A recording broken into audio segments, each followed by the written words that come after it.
All right, folks, we're live. This is episode 63 of the Team House. I am Jack Murphy here with co-host Dave Park.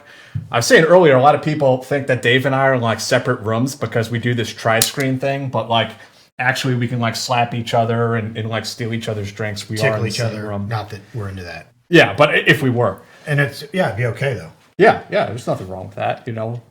There's nothing at all weird about that. We are here with our guest today, Caleb Phillips. Caleb was a young paratrooper in the 82nd Airborne Division, and then he and I actually met in the Special Forces Assessment and Selection Program. I think we went through the last class of 2005. It was that winter.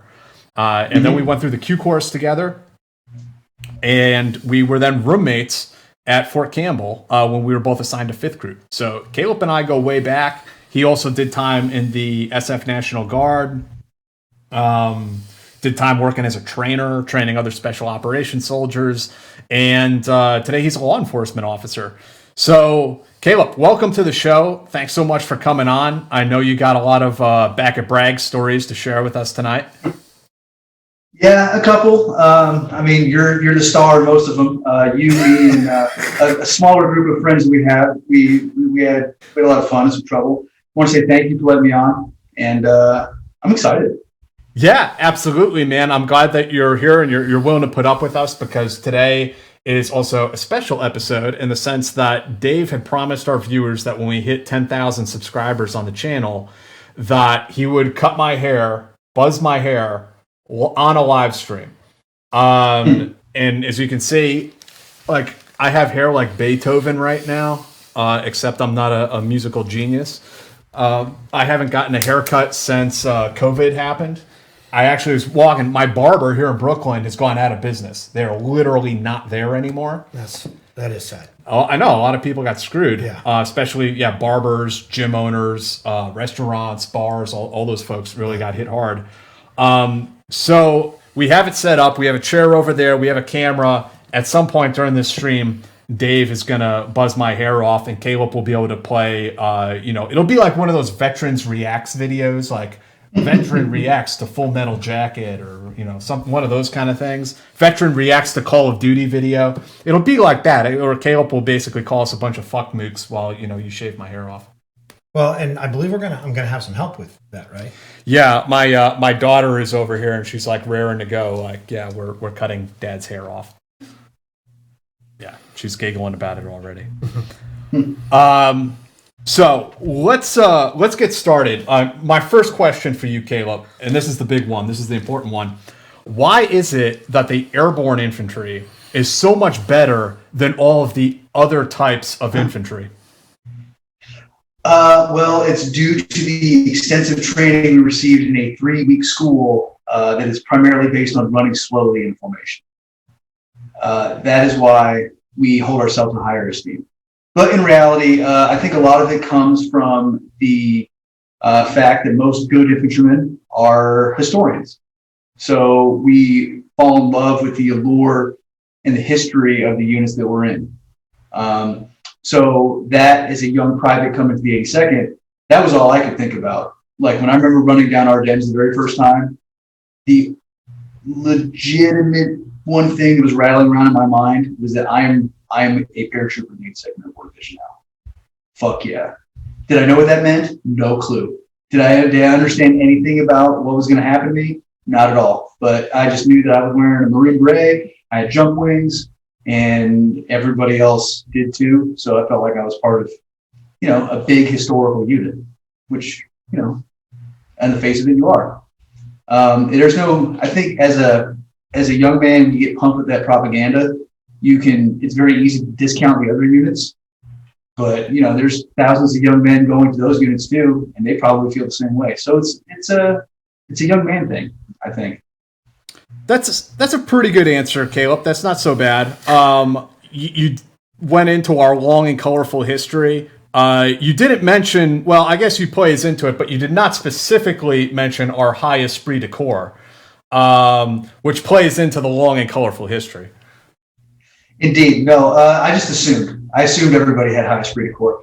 No, it's kind of one of those things where as with any group of people, you kind of separate yourself, and it is with the extra colorful hat. It's with the jump wings. It's with the jump boots. All that other stuff is that it sets you apart, right? It sets you when you have a group of soldiers sitting out there, and you can see who has jump boots on. You can see who wears berets. It's kind of one of those things where it's like, all right, well, I mean, I'm going to go hang out with those guys because they have a lot more cooler stuff on. And then you go talk to them. You start asking them, like, hey, what's your job? Like, oh, I fucking jump out of airplanes and blow stuff up. Like, oh, well, that's the kind of person I want to be. I want to be with that guy. And honestly, Shinseki knew the formula, which is why he gave berets to the whole army so that they would all be that high speed. Yeah. I mean, unfortunately, I think anybody who's been in kind of knows, like, once everybody does something, it's no longer special. Yeah. And I can understand his thinking, but Caleb, there's a second part to this purity test. Dave and I were talking a little bit earlier today about the Marine Corps infantry and how they're an accepted part of the infantry family. We love them and respect them. But how do you feel about the entire notion of naval infantry? I find it hard to fire and maneuver on the ocean as an infantryman. And I would, to me, when I hear the word infantry, it makes me think of a guy with a rucksack and a rifle doing his thing. And what do you make of the whole notion of sailors who come ashore and fight on the ground in ground environments? How do you feel about that whole idea? Is this before I worked for them for 4 years straight as a contractor? I'm not talking about the Marine Corps that paid their dues and cut their teeth. It is, you know what? I'll give him a pass. Because in the end of the day, infantryman goes everywhere from the highly trained 75th Ranger Regiment assaulter to that kid with an AK who's fighting in Azerbaijan right now. So those are all infantrymen. They're just different kinds. That's accurate. I'm sorry if I'm not striking where you're aiming me. Are we supposed to talk shit about somebody? I'll do it. He's throwing shade right now, as we occasionally do on our show. I'm just asking questions. You're setting the stage, and it's up to me to act. All right, Caleb. Fair enough. So tell us then about how you found your way into the 82nd Airborne. Where did you grow up? How did you find yourself in the Army? So I was raised in Wilmington, North Carolina, which for those of you that don't know is about an hour and a half away from Fort Bragg. At the age of 15, I was reading a book. I think it was Jorgensen. He's a famous Ranger alert in Vietnam. And in this book, he talks about, he's from North Carolina, and he talks about how he was really directionless, and his parents sent him to Oak Ridge Military Academy, which is a military academy around Greensboro, North Carolina. And I was like, oh, fuck, that's what I want to do. So went to military school. So I left home at 15. And at 17 on the dot, I hopped a cab to the recruiter's office in my Oak Ridge Military Academy uniform, obviously, and walked right up to the sergeant and said, hey, I want to be a Marine recon guy. So after about 5 minutes getting my ass chewed by the Marine recruiter, because I kept on insisting on calling him sergeant, though he was a staff sergeant, because it was an Army school that I was at. I didn't realize that we addressed Marines by their specific rank at the time. He chewed me out for 5 minutes, and he said, how about you come back and get your head straight? It's like, all right, yes, staff sergeant. And I walked right out, and I walked right into the Army recruiter's office. And the Army recruiter said, what do you want to be, man? And I said, sir, I want to jump out of airplanes and shoot people. And he said, oh, fucking right on. Sign on this line. And I signed up, and it was so easy. It was one of those things. He's like, you want to look at any of the other recruiting videos? You want to check out this? Nah, good. He had a picture over his desk of a platoon in Afghanistan, because this was 2000. This was 2002, 2001. This is 2002, and he had gotten back recently, a couple months prior, and he had his platoon on the background of his desk. And it was like, it wasn't an infantry platoon, it was like an artillery platoon. But instead, I pointed to those guys. I was like, that looks fucking cool. He's like, oh, dude, we didn't really do nothing. We just shot a bunch of artillery. You want to be an infantry guy? Those guys did the cool stuff. And I was like, oh, fucking right on. So I went back to the academy, finished my last year as a senior. And the whole time there, we had a retired 7th Group Sergeant Major there. And I told him what I did. And he looked at me and he's like, out of every MOS, you picked to be an infantryman? I was like, yeah. Or, I didn't know how to say Roger back then. So I was like, yes, Sergeant Major, I did. He's like, oh my God. All right, well, I'll see you in about 5 years. Come back and tell me how it goes. I was like, all right, cool. And then all the other instructors were various MOSs, some intel guys, some CAD guys. And I told them what I did. And every single one of them was like, oh, you picked the worst MOS. And it's like, I don't know what books and movies you guys see, but Right. like the fucking infantry guys are where it's at. So that was my journey. And then went to Fort Benning. It's like that scene in Starship Troopers, not in the movie, in the book, where he signs up for the mobile infantry and he's walking down the hall afterwards and runs into his buddy who just signed up for like aviation. And the guy's like, oh, what did you enlist for? He's like, mobile infantry. Like, mobile infantry? Fuck the mobile. What are you thinking of doing? He's like, and he gets all bent out of shape. He's like, the mobile infantry is the army. I mean, to this day, I still, that old joke of like, there's only one way to serve your country and 211 ways to support them. Like, I still think that joke's funny as fuck. It's true, man. That's why they should rename the military and just call it the infantry, supported by everyone else. Yes, exactly. And it's kind of one of those things where you try to, I've probably counseled like 3 or 4 young men join the military, family, friends, or just friends, people I meet. And I always tell them, I was like, hey man, you can do whatever you want in the military. I'm not going to hate on it. If you want to fix trucks, fucking fix trucks. You want to drive, you want to repair air conditioning units, repair them, man. Just be the best air conditioning repairman you can be. But there will be that day you're driving down Zapatoski or Victory Drive or wherever, and there's going to be a truck full of dirty, nasty, angry fucking infantry dudes. And you're going to sit there and think, oh man, I wish I would have done that. And it's never the other way around. So, make your decision, stick by it.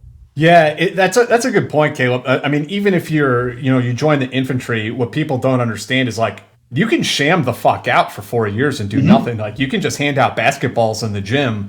But if you do that, you're not bettering yourself in any way. That doesn't like lead you anywhere, really. It's one of those things where it's kind of like anything in life, right? Like, we're none of the 3 of us, none of us are young men anymore. And it's kind of one of those things that once you get a couple of years on it, you start realizing like, man, I really do get what I put into it. And all of those unmotivated soldiers, all those guys that pissed hot, all those guys that went AWOL, all those guys that, I fucking hate the army, blah, blah, blah. Like, does the army suck in some ways? Oh, yes. It's a terribly run organization. But when you're a private or a specialist or a corporal or a sergeant, I mean, really, your problems are at the platoon and company level, and that's where your life needs to be. And you, unlike other big companies or other big organizations, you can address those problems. I mean, both of you guys know having a good sergeant if you have a good sergeant, that makes your life so much better. Well, I mean, and especially having a good squad leader, a good platoon sergeant, like if they're good, that guy is, you're probably going to stay in the military. If they're bad, you're getting the fuck out immediately. Like that first team leader, squad leader, like they almost have as much impact on a young guy as their parents do, which is kind of crazy to think about. It's kind of one of those things where it's kind of funny because it's the same thing with lieutenants, right? And the way the officer corps is structured is that if you think about it, lieutenants have direct input on in the Army, a 38-man rifle platoon. Like they are directly responsible for the lives of those guys, and God forbid they're a weapons platoon guy and they have responsibility for the entire company's weapons, and they're affecting the whole company, perhaps even the battalion. So you're placing so much responsibility into a 22, 23-year-old man or now young man or young lady. And it's kind of one of those things where lieutenants get crapped on a lot, they get made fun of a lot, but in the end, that's their initials on that bomb that's getting dropped. That's their initials that's on the machine gun line that's sending rounds down range to support the maneuver element. They're responsible for that. And I don't feel that we put enough emphasis on that. The Army is more, comparing the Army and the Marine Corps from my experience, because I spent a couple of years teaching Marine grunts, not just the MARSOC guys. The Army is a lot more egalitarian, I feel. Like in the Army, we call our guys platoon leaders, PLs. In the Marine Corps, they address them as platoon commanders. And that would be the thing that I would often bring up whenever we'd be doing, PCCs, pre-combat checks, or PCIs, pre-combat inspections. I'd always wonder, like, hey, where's your lieutenant? Why is he not out here to do this? Oh, he's with the captain and the other platoon commanders planning the mission. And it's like, that doesn't sound the greatest plan, because he should probably be out here to make sure you guys are good. The NCOs should probably know what the plan is too.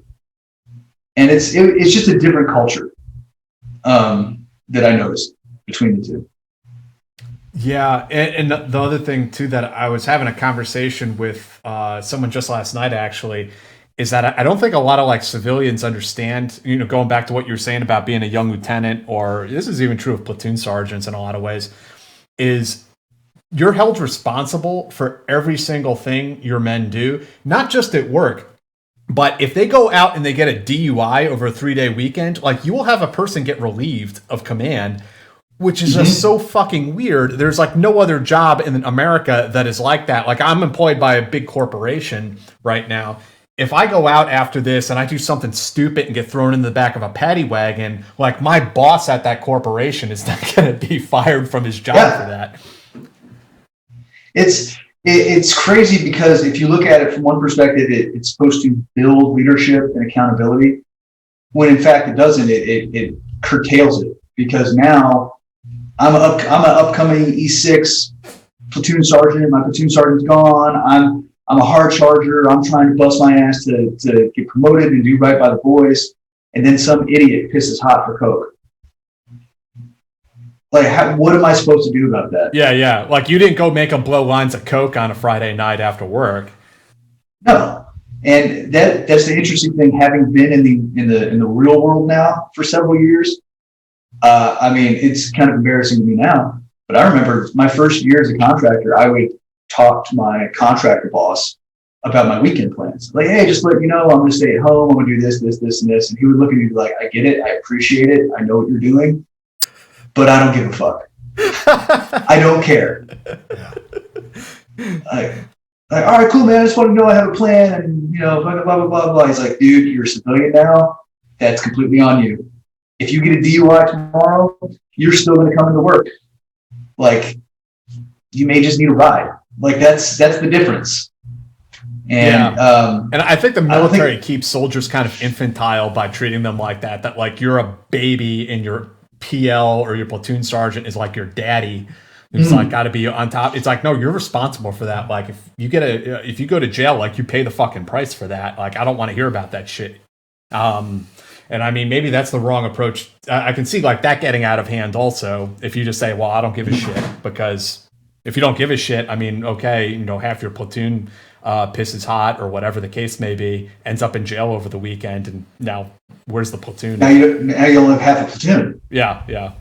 Especially in the 82nd, I mean, you kick a guy out, like they're not getting replaced, at least not immediately. No, and it's one of those things where you try to. I guess it's much like being a parent, right? Like you try to establish a set of standards and ground rules, and you try to set the example, and you hope that your kids, your soldiers, follow that example. And that's kind of one thing I do miss about being an NCO. I kind of miss that part of the Army. Of course, in SF, you have your teammates, and it's kind of like a more group of peers, right? So it's you more lead by example by just living by living as a good example, as opposed to leading as a good example. Whereas in the infantry, you have your squad of guys, that you have to literally lead them and set the example. Like, hey, here's how you do your taxes. Here's how you. Right. Yeah, you know what I mean? Like, And they're also. I kind of miss it. It's just that as a young person, right? All of their peers are going to college or going into the workforce, and in a sense, they are learning responsibility. Like if they fuck up, it's on them, and like there's no one's gonna like make that go away. Like you have to deal with that. Whereas in the military, it's like no, it's on the entire collective group. And like I don't know, I feel like an 18-year-old doesn't really learn responsibility in the same way, and then that leads into all sorts of problems transitioning out of the military, where like you never had to really live in the real world before. Oh, completely. And it's kind of one of those things where being in the military is very forgiving on some ways, where like, oh, I forgot to do this, but you have a squad leader or a team leader there to remind you to do X, Y, and Z. Yeah. But they're on the other side of the spectrum. Like I had a soldier who he was a good soldier. He went AWOL. We were on a 12-hour recall status, and it was a long weekend. And I'm like, oh, got the phone call. Started using the telephone tree. And I was like, hey, where's Private so and so? Like, oh, Private so and so, and the other two privates are down in Florida. And it's like, well, that is not fucking within the 350-mile limit. Get the fuck back here right now. So they get back here. They start to come back. Of course, they're my guys. So the platoon started yelling at me for why aren't I in control of my guys when we're down in Florida. Whatever. Roger Sergeant, here's my bad. Blah, blah, blah. Really, you can't argue that. And then when they show up, there's only two of them. And I was like, where the fuck is what's the space? Which sucks because out of the three of them, he was like the best private out of all of them. So it was like, well, fuck, if I had to like choose one to not come back, it would be one of you two jamokes, not him. He said he's not coming back. Like, oh man. So I call him. I'm like, dude, what are you doing right now? He's like, you know what, Sarn, I just can't come back, man. I'm done. I can't do the Army thing. And I had like 1 minute. I had 1 minute on the phone to kind of explain to him what he was getting ready to do with his life. And he was like, no, that's fine. It's cool. I was like, all right, man. I'm sure I'll call you again or try to call you again. If you don't want to talk to me, don't pick up the phone. He's like, all right, son, take it easy. All right. Boop. Never talked to him again. And AWOL. Damn. And he's 19. It's interesting what you talk about, though, because you talk about like going to jail, and I don't know how it changed because I was in Ranger Battalion, before 9/11, pre 9/11, and I think it was sort of a legacy of sort of the Clinton zero defect idea in military that up or out, and if you had one, especially for officers, if you had one mark against you on your performance evals, which was basically that's 100% your part of it. subordinates' performance evals. But also even back to like being a drafty military, like they used to do short arm inspections in the barracks. I mean, yeah, it comes out of that also. Yeah, but like there would be periods of time because you know how the military specific like commands have that knee jerk response to incidents, right? If there is an incident, then all of a sudden everything gets locked down. So not even getting put in jail, not even getting having like being arrested, but if you had like an alcohol related incident, but even if you were not the one who started it, if whatever, but if you had a single drink and were involved in some sort of bar fight or something else like that, which I mean, thinking now you think, oh, well, it shouldn't be that hard to not get in a bar fight, but people don't understand what military towns are generally like. But you could get RFS released for standards from Ranger Battalion, like sent down the road for something that was entirely not your fault. But so and part of that was because the officers had were covering their ass because it would reflect poorly on them if there the whole culture of hooligans and brigands, the idea of that. So. Yeah, I think there's a lot of pressure on the officers because nobody just goes, yeah, we get it. Like sometimes Joe is just Joe, right? Sometimes Joe's just going to go do crazy stuff that 18-year-old kids do, whether they're in the military or in college or or hanging out. So you're asking, at least back then. I don't know how it is now. I don't know if the standards are so absolutely strict. Oh man, nowadays it's like your team leader comes and like gives a private a hug, like, "Oh, you're such a great guy. We're so lucky to have you here." Well, I think it's of course I get most of my current military knowledge from SF guys, so like that's not representative military, and social media, i.e. Instagram, and oh my God, dude, I would lose my mind if I was a team leader. What's going on here? Like, hey, Phillips, why don't you come on here and fucking check out what PFC so-and-so did his fucking TikTok. And it's like, oh my God, dude, I'm going to smoke you until you die. I'm going to smoke you until everybody else dies. Secure a water source. Oh, yeah. I want you to take your poncho, and I want you to fill it full of water. And that is your water source for the rest of the day. I was thinking about this before we talked earlier, and I was sitting there thinking of like all the silly shit that happened, and I'm sure Dave, you have better stories than us, but like I just remember so many things like dudes would be late and like, all right, not a fucking problem. I want you to go to the day room. I want you to take a piece of cardboard. I want you to draw a fucking clock on it, and then I want you to tie that fucking clock off to your belt. Yep. And so now you have a private walk around like a fucking 1 meter wide clock. The guy who misplaced his nods and he had to make nods out of like plastic and cardboard with a little green lens and like have it secured to his belt loop at all times. Yeah. I will. I mean, like, so when I was in, like. How many privates did you murder when you were in 275? Be honest now. Are they buried out in the back 40 or whatever they call it? Not murder, they died. No, they died. They didn't need to murder. They expired of natural causes. Yes. See, fortunately, once I became a Top Spec 4, I went to the sniper section, which was sort of like there was still rank structure there, but it was. You didn't have privates. It was a lot more it was a lot more like an SF team where, you'd still refer to somebody by their rank, but it was very loose. Like it was very. It wasn't so regulated, but I mean, I was a team leader for a while on the line, and like one of our new privates did a land nav course and was like talking on his cell phone the whole time or using it. So I may have made him stand outside his room at parade rest talking on his cell phone like all night, to nobody. But solid.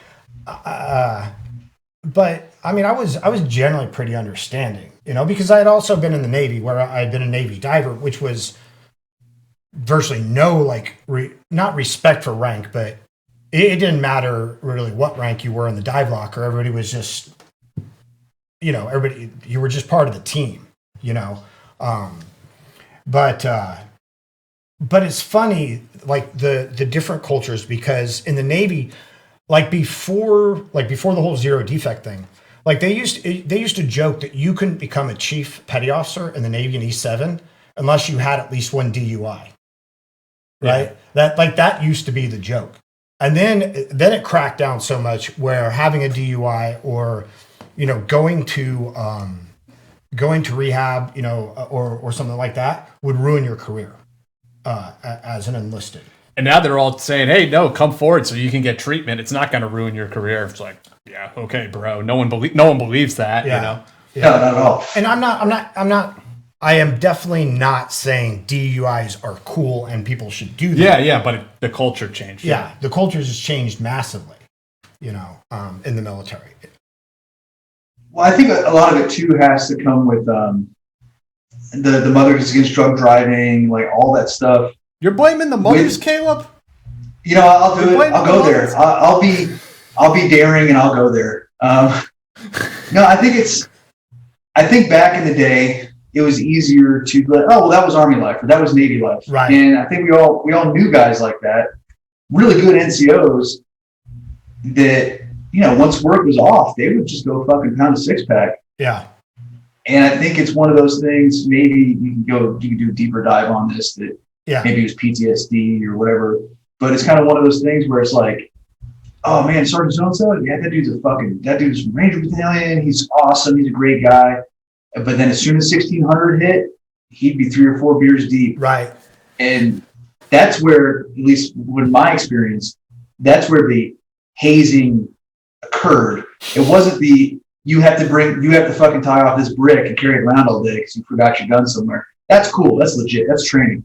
But it was, 3 o'clock in the morning and your door gets kicked open and there's 3 fucking Spec 4s and a corporal pouring beer on you. Yeah. Like, yeah. It could definitely. You're talking about crossing that threshold where it goes from military discipline to just like unprofessional hazing. Yeah. Yes. And I think that all kind of comes together in a way. By no means.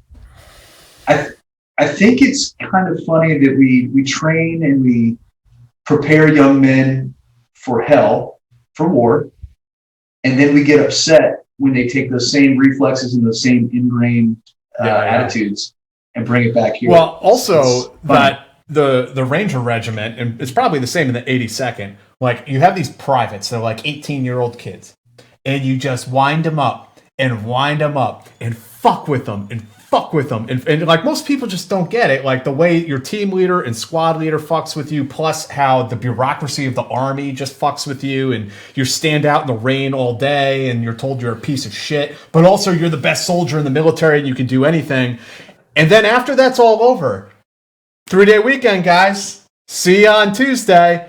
And then everyone's shocked, like, how did this platoon go out and get 8 DUIs over the long weekend? And it's like, well, how could they not? Like, why are we surprised by this? Yeah, so when we went to the field, we got told it was going to be the super high-speed training, and then we sat in a fucking patrol base for 12 hours not doing shit. Oh, by the way, it's summertime. And so 19-year-old private so-and-so wants to do what 19-year-olds do. And like you said, you spin them up and you fucking torture them all week, and you scream at them, and you do all this stuff, which I'm not totally against. But yeah, Friday night comes, they clean their weapons, they turn all their shit in, and it's like, what am I going to do now? Oh, I'm going to throw beer bottles at the fucking barracks next door. Why? Because it's funny as fuck. Right. I think that's one of the things you talk about, wind them up and they go out and they do this stuff. And it used to be that the military took care, like recognized what those 18-year-olds were about, and you had your enlisted clubs where the 18-year-olds could drink on base. If you went over, like in the Navy, if you went overseas, you had shore patrol out there, around the bases in foreign countries that were running shuttles. Like if shore patrol brought you back just because you were like, really intoxicated or whatever, you weren't getting in trouble. They were just bringing you back. Then when they shut down the E clubs or made it so 18-year-olds can't drink, when they did these things, well, what else do you think they're going to do? Because 18-year-olds in a fraternity are going to go drink. 18-year-olds on the block are going to go drink.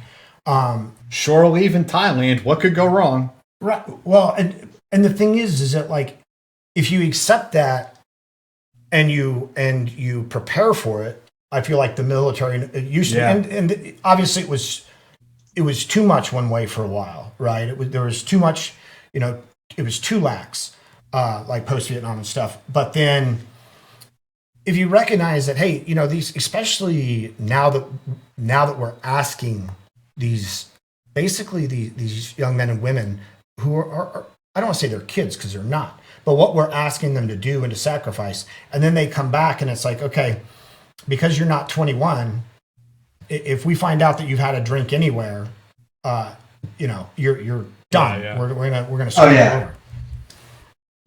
Well, that goes along with the whole General Order Number 1 thing that I thought it was a joke. I thought when on my first trip to Iraq in 2003, I thought that was a joke when they said no drinking. I wasn't even a big drinker. I drank a little bit in high school, but I wasn't deep into it. Caleb, can you please, for the people who don't know, can you tell us what General Order Number 1 is? Oh yeah, sorry. So General Order Number 1 is an all-encompassing order that was put out for all deployed units that fell under certain commands. The part that was most sensitive and most pertinent to this conversation was the complete ban on consumption and possession of alcohol in theater. The most notorious thing about General Order Number 1 was that it was always kind of like a wink and a nod kind of thing, because everybody had alcohol. Everybody had alcohol. Everybody was drinking it. If you had the right connections, you could get it from the local market. God damn. When I was in Ranger Battalion, I never had access to alcohol overseas. Like, they had our asses on lockdown, man. But what's funny is I bet that all your officers had a bottle. I'm sure they did. You know, and that's the thing with General Order Number 1, right? I mean, if you're going to keep everybody dry out of respect for the culture, or because you don't want people to, to drink or whatever, well, then at least don't be hypocritical about it. Well, Caleb, get into that. Tell us about, now that you have joined your airborne brethren in the 82nd Airborne Division. Tell us about your first deployment over to Iraq in 2003. Okay, so I got to the 82nd Replacement Company. So just to bring it in for everybody who hasn't gone through that, because you guys were super high speed, you went through RASP and did all that. When you're in the big Army, you go to a replacement company. So in the 82nd, it's aptly named the 82nd Replacement Company. And I got there November, December of 2002, and 2nd Brigade of 325th was already deployed. So everybody there was like, oh man, I want to go to 325, I want to go to 325. The orders came down, the buildup had already started in Kuwait, and I got 3rd Battalion, 505th. They had just gotten back from a pump in Afghanistan. So to my 19 or 18-year-old brain, I was like, fuck, okay, these guys are all combat veterans. I got to have my shit wired tight. So I show up there, 325 is gone. January, February, we're training pretty hard. I'm learning the job of a mortarman. It sucks. I'm a brand new private. I'm getting scuffed up all the time, but it's worth it, because in the chow hall, we have these giant TVs, and on the TVs, you're seeing the lead up to Iraq. So PFC Phillips is pretty fucking excited. Like, it's worth it. Getting destroyed in the woods is worth it, because we're gonna go to war. It's sick. March happens, the invasion occurs, and we immediately get slipped into DRF-1, or Division Ready Force 1. We also assumed the DRB. So in the 82nd at the time had 3 brigades, and DRB-1 was the go-to brigade. Within the DRB, within the brigade, it was also broken down into 3s. You had DRFs 1, 2, and 3. DRF-1 was a 30-minute recall, if I remember correctly.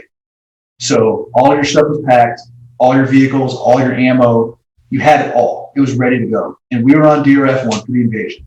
And I was so fucking excited. I did not mind not leaving the barracks for that couple weeks.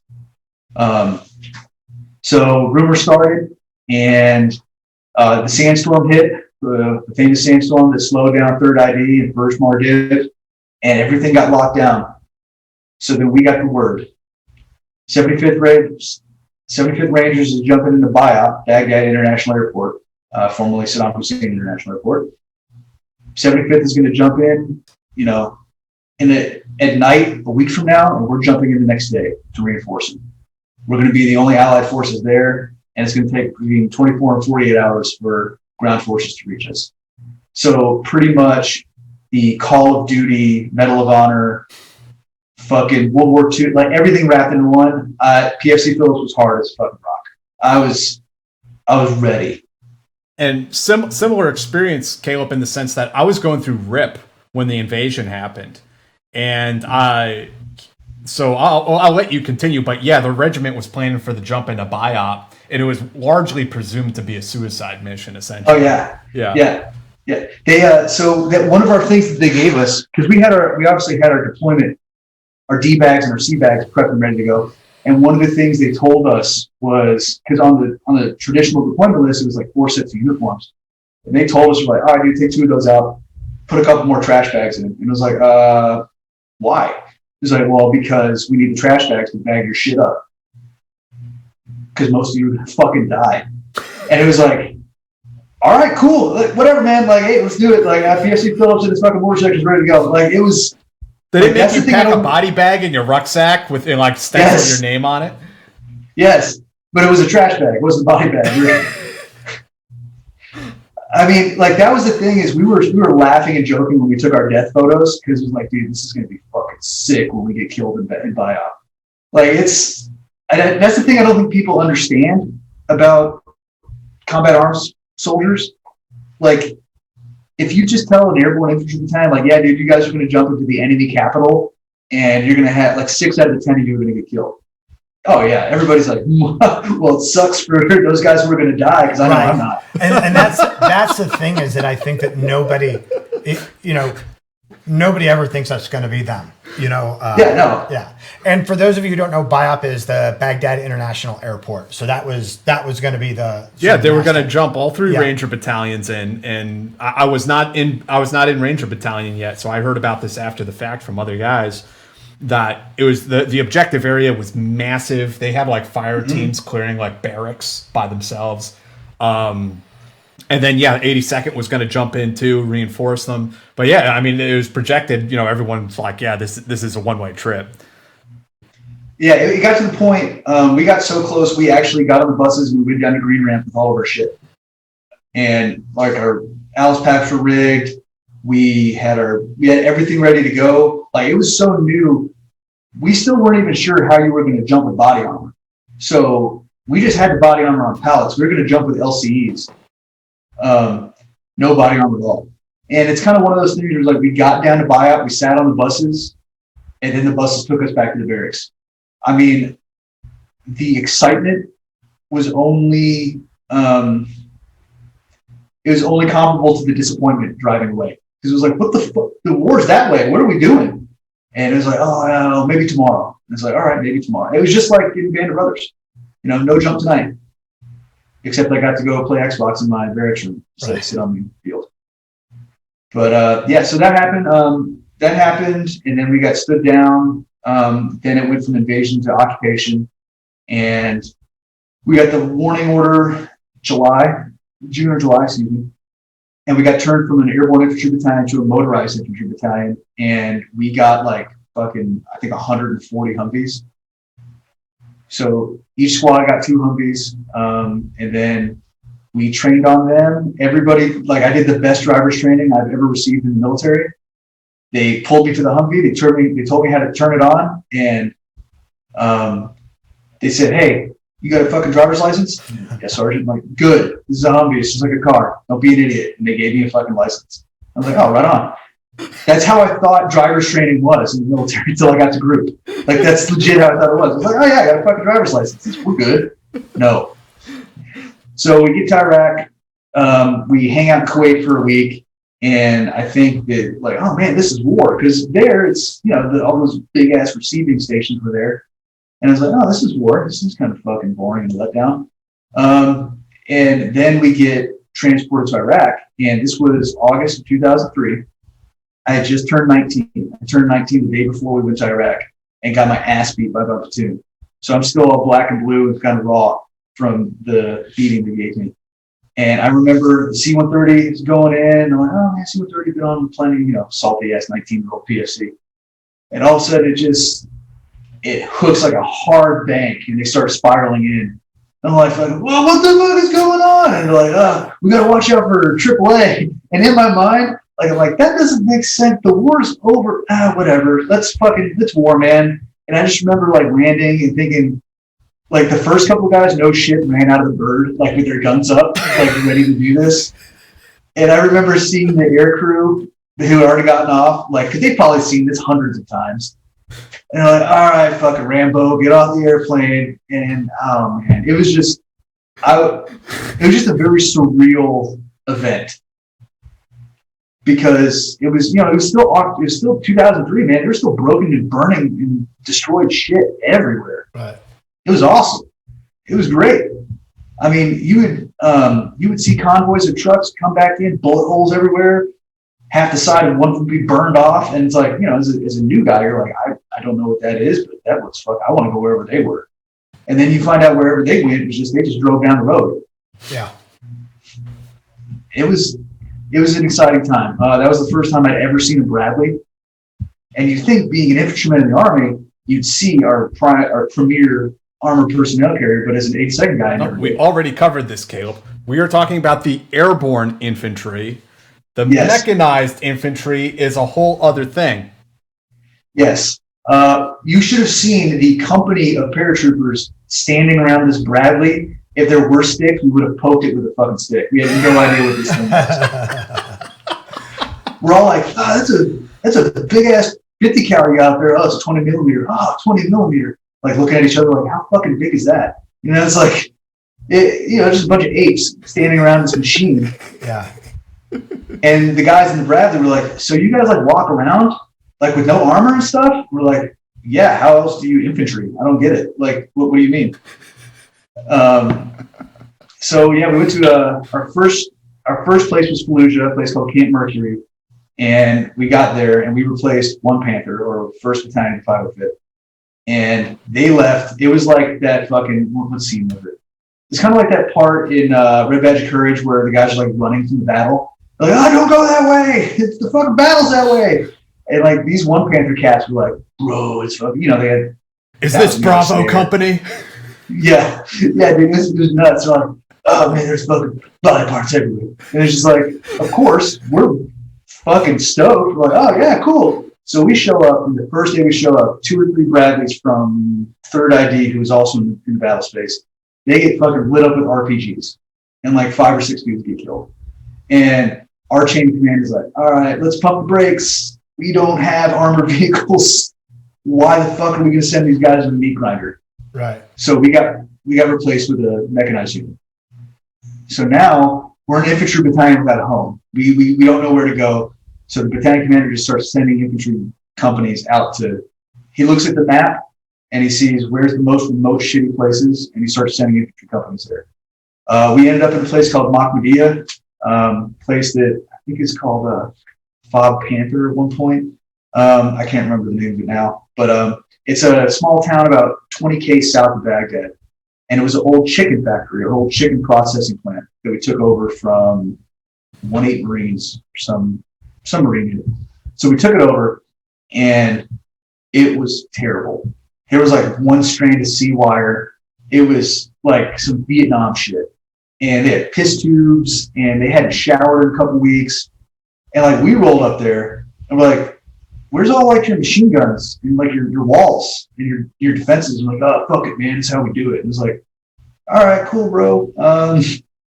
So we ordered tons of Hescos. Mm-hmm. And I probably filled upwards of 10,000 sandbags in that first 2 months. We filled so many sandbags. We built mortar fighting. We built our mortar positions. We built guard towers. And all this is just a bunch of infantry dudes with like a couple sappers, which I was very, very thankful for. If there's any sappers, combat engineers listening, I want to say thanks. Your fucking little bucket truck is the shit. Heard you guys got rid of them, but it was amazing. Watching an entire infantry company use their e-tools to fill one Hesco is hilarious and sad. Yeah, some of our people don't know what a Hesco is. Would you describe it? Yes, I'd love to. Sorry, no, it's okay. I feel like we're just sitting at a bar. Yeah. So a Hesco is a steel and mesh barrier, right? So it was developed by a British guy back in the late 90s, and it was basically replaced piles of sandbags. Piles of sandbags, which most people who weren't in the military are very familiar with seeing in army movies, and you just see sandbags everywhere on the battlefield. Well, that still occurs, but the thing with sandbags is you have to constantly maintain or rotate them because they will get destroyed by the weather. Joe or some other ignorant soldier or bored soldier will lean against them and he'll be bored as fuck and he'll poke a hole in one. Well, you poke a hole in the wrong one and the whole fucking wall's gonna fall down. So in order to alleviate this, some guy in Britain came up with the Hesco barrier. And what it is it looks like big ass empty Legos. It looks like Legos if you turned it upside down. And it is possible to fill them with hand tools, but these Hescos, they come in small, like I think it's like 1 meter by 1 meter is the smallest. Then the biggest ones are like 3 or 4 meters tall and 3 or 4 meters wide. So this is a lot of dirt. And those are the ones that we got. So you're sitting there with like a 140-man infantry company using hand tools to fill this fucking thing. I think in that documentary Restrepo, you see that too, because they dragged the Hescos to the top of the hill, but they couldn't get any equipment up there, so they just used e-tools to fill the Hesco. We built that. Another thing that was going on was their the Marines battalion commander was big on hearts and minds, because he's like, I'm not going to come to this AO and just shoot people. We just invaded their country. I want to build relationships, yada, yada, yada, small wars manual and all that. Unfortunately, that meant he's making his Marines patrol in booty caps and LCs, no body armor, no helmets. And they took a lot of casualties. Because I remember talking to the squad leaders, talking to the grunts that we were replacing. You're like, dude, whatever you do not fucking do that. Because, as we realize now, a helmet is not just for bullets or frag. It's for banging your head off the 240. It's for banging your head off the turret ring. Like, I always wore a helmet because I just didn't want my dome to get broken by some sharp metal piece in the vehicle. That first deployment was interesting. It was my first real Army thing. And it was cool because the war was still transitory at that point. And by that, I mean, you would go on patrol and it would maybe be a 5W. For those who don't know, 5W is who, what, when, where, and why, what we're doing. So my platoon sergeant and my squad leader would go into the talk, the Tactical Operations Center, and tell the NCO who's in charge there, like, hey, we're going to go check out, let me see, we're going to go check out this village. And the talk would just be like, okay, do you guys have two? The rules were you had to have 2 belt-fed weapons and at least 3 vehicles. And you could do whatever you wanted. So, yeah, we would just load up and we would go investigate shit. And we would go, there's no Bill of Rights in war. So if we want to go check out a house, we'd stack up, we'd kick the door in, we'd go search the house. Sometimes we found stuff, a lot of times we didn't. There was one night late in early September. Our first platoon was out on a patrol. The mortar squad had just gotten back, and I'm racked out. And all of a sudden, somebody comes running into this giant chicken factory that we were living in, and started screaming, "The first platoon's in contact. We've got 3 casualties." And like immediately, everybody jumps up because A, that's first platoon; those are our boys, and B, everybody wanted to fucking get some. So the rifle platoons are jocking up, running to the trucks. I run to our trucks, and like, no, there's no way. I was in the line at that point, so I had a 60. There was no way for the 60 to get into a fight. 60 is a 60 millimeter mortar system that we shot. So I had to run to the medium mortar pit, the 81 mortar pit, and we just started prepping and shooting rounds to support this fight. What had happened was, upon further investigation, first platoon had a squad and a half out on patrol. Their interpreter talks to some local guys in the corner, and the guy in the corner was like, hey, that house over there has a bunch of fucking bad guys. So, of course, being the barrel chested freedom fighters that they are, they set a cordon, they set containment, and they go to hit the house. But the door is secured by a couple deadbolts or something. Bam, bam, bam, they're kicking on the door, they're yelling American forces open the door, bam, bam, bam. The homeowner, doesn't know what's going on, grabs his AK, starts sending rounds through the wall, through the door, shooting the team leader who's in front. So immediately this starts a gunfight. Back and forth, there's a gunfight going through this house. The team is still stacked up, so they've just turned and they're just shooting through the wall at this guy. Somebody, I think it's the other team leader, pulls a frag, calls frag out, throws a frag in the room, or throws a frag in the building, not realizing that they were trying to enter through the kitchen. And in there was the stove, which had like 3 or 4 gas tanks with it. So lull in the fight, frag out, it goes off. When it goes off, the fireball consumes the fire team. And now, instead of having 1 casualty with gunshot wounds, it was like 4 or 5 guys with severe burns and gunshot wounds.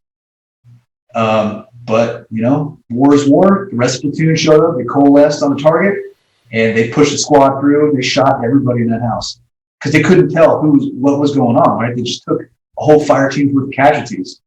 And I remember hearing it on the radio in the mortar pit, because we had a radio set up to the assault to the assault radio channel. And it was like, blah, blah, blah, blah, blah, taking fire from the second floor, copy, or Roger, turning fire to the second floor. hey, I got a squirter out of the back. And then on the radio, you actually hear pop, pop, pop. Yeah, we took care of them. And it was like, holy shit. Like in my mind, like, I'm like, fuck, man, this is war. Like, holy shit. Like I was amazed. It was cool. But at the same time, I was like, I knew all those dudes. Like I knew all those dudes that got burnt the fuck up. And I was too young and dumb to be scared. Fully realized, like it wasn't processing yet that could have easily been me had we just gone on that patrol with that Turk and talked to that one guy. Right. Right. But yeah, so that was the beginning of deployment. The rest of deployment was kind of same, couple gunfights, you're on patrol, you're walking, you're driving, there'd be pot shots from a tree line. Everybody would open up on the tree line.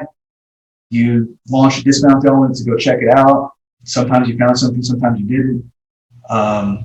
We got a lot of wounded. We got a lot of WIA on that deployment. One of my buddies, they were out on an OP or observation post observing a mortar fire position that the enemy was using to mortar us. And somehow it was in a palm grove, and somehow the bad guys had maneuvered like a fire team sized element within grenade range of that squad. And they initiated the assault on the OP with hand grenades, and we got 3 guys shot that day. One of them was a new guy, was a replacement who had just gotten there. That night, he showed up to the squad. They gave him his nods and his weapons, and all right, bitch, go out on patrol. And he went out on patrol. He ended up getting his helmet shot off him. He got the chin strap shot, and he looked down, and then he got his nods and his helmet shot off him. One of my good buddies, Scott, lives in Arizona. He got shot twice in the neck. He got shot in the jaw and then traveled down to his neck, and then the other one got shot right here in his neck. But he survived. He medevaced and made it out. The team leader / squad leader, because they only had one sergeant at the time, he got shot like 5 or 6 times in the chest and the arm. And I think he might have got the Silver Star because I think they were doing rest cycles, so he was asleep at the time. And he like woke up in the middle of the gunfight, saw that the saw gunner was down, and he just one-handed the saw. He was a big guy. He just picked up the saw, one-handed the saw, so that the rest of the team could deal with the action. It was a crazy time. We had one KIA. He was killed in an IED. He was part of our mounted section, and I just remember that night we were just in that little town doing something. And all of a sudden on the radio, we heard the 9 line go out. And it was I don't want to say it was a baited ambush, but it was somebody took some pot shots at him. They pursued him in the Humvees. They came around the corner of an overpass. Boom, it went off. He caught shrapnel to the face and neck, and he ended up dying on the thing. Which, again, this was 2003. So, like, yeah, it was expected. Like, we knew if you went on a patrol, you didn't make contact. It was like, oh man. What? So the first encounter that you described, that you were just hearing on the radio. Did they ever find out if the guy inside the house was a bad guy, or if the source, the person who talked to the interpreter, was just somebody with a grudge? Did that influence also your tactics and how you approached for the unit? It did. Because when they obviously did the search of the house after the battle, after the gunfight, it revealed that he was just a homeowner who didn't understand who and what we were doing, because obviously we don't have a bunch of Arabic speakers. We didn't back then, and he just heard somebody kicking in his door, and he heard a bunch of voices outside that he didn't understand. Right. There weren't any little kids in the house. There was a couple teenagers. So it was just like, what am I gonna, like, I try to say, like, what would I do if somebody was kicking in my door and smashing the windows out? Right. It's one of those things that happens in war. It sucks.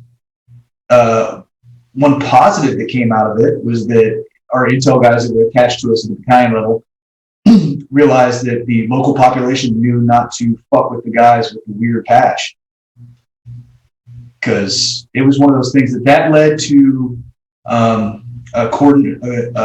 sweep and clear of that whole area. That was in a apartment complex, and that was a large apartment complex. We cleared that building, that apartment building, but there was like maybe 30 or 40 more. So the battalion commander was like, fuck it. He brought the whole battalion in, and they cleared. And it was a message. It was a message that was sent.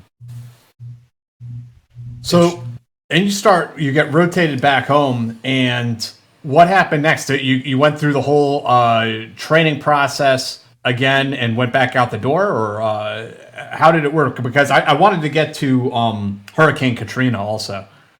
Yeah, so we got back. Promotions and movements happened. I got to be an NCO. I got moved to battalion mortars.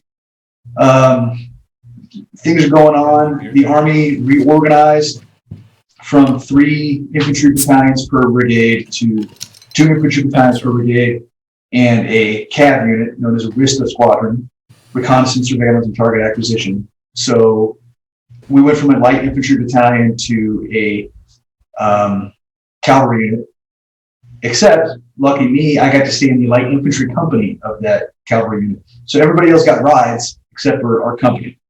We were still foot mounted. We were in the middle of doing that, and then Katrina hits. And by now I'm a sergeant, and I have my own section. It hits. There's a bunch of devastation everywhere, and we were on the docket to go to Iraq. We weren't next up, but we were in the hole. We weren't on deck. We were in the hole to go to Iraq, and everybody's stoked about it. Everybody's pretty happy because I had a bunch of privates who've never been deployed before, right? And my first trip was a good one. So I'm expecting, this is 2005. So I'm expecting it's going to be, Iraq was heating up. It was going to be a good trip. Everybody was pretty stoked about it.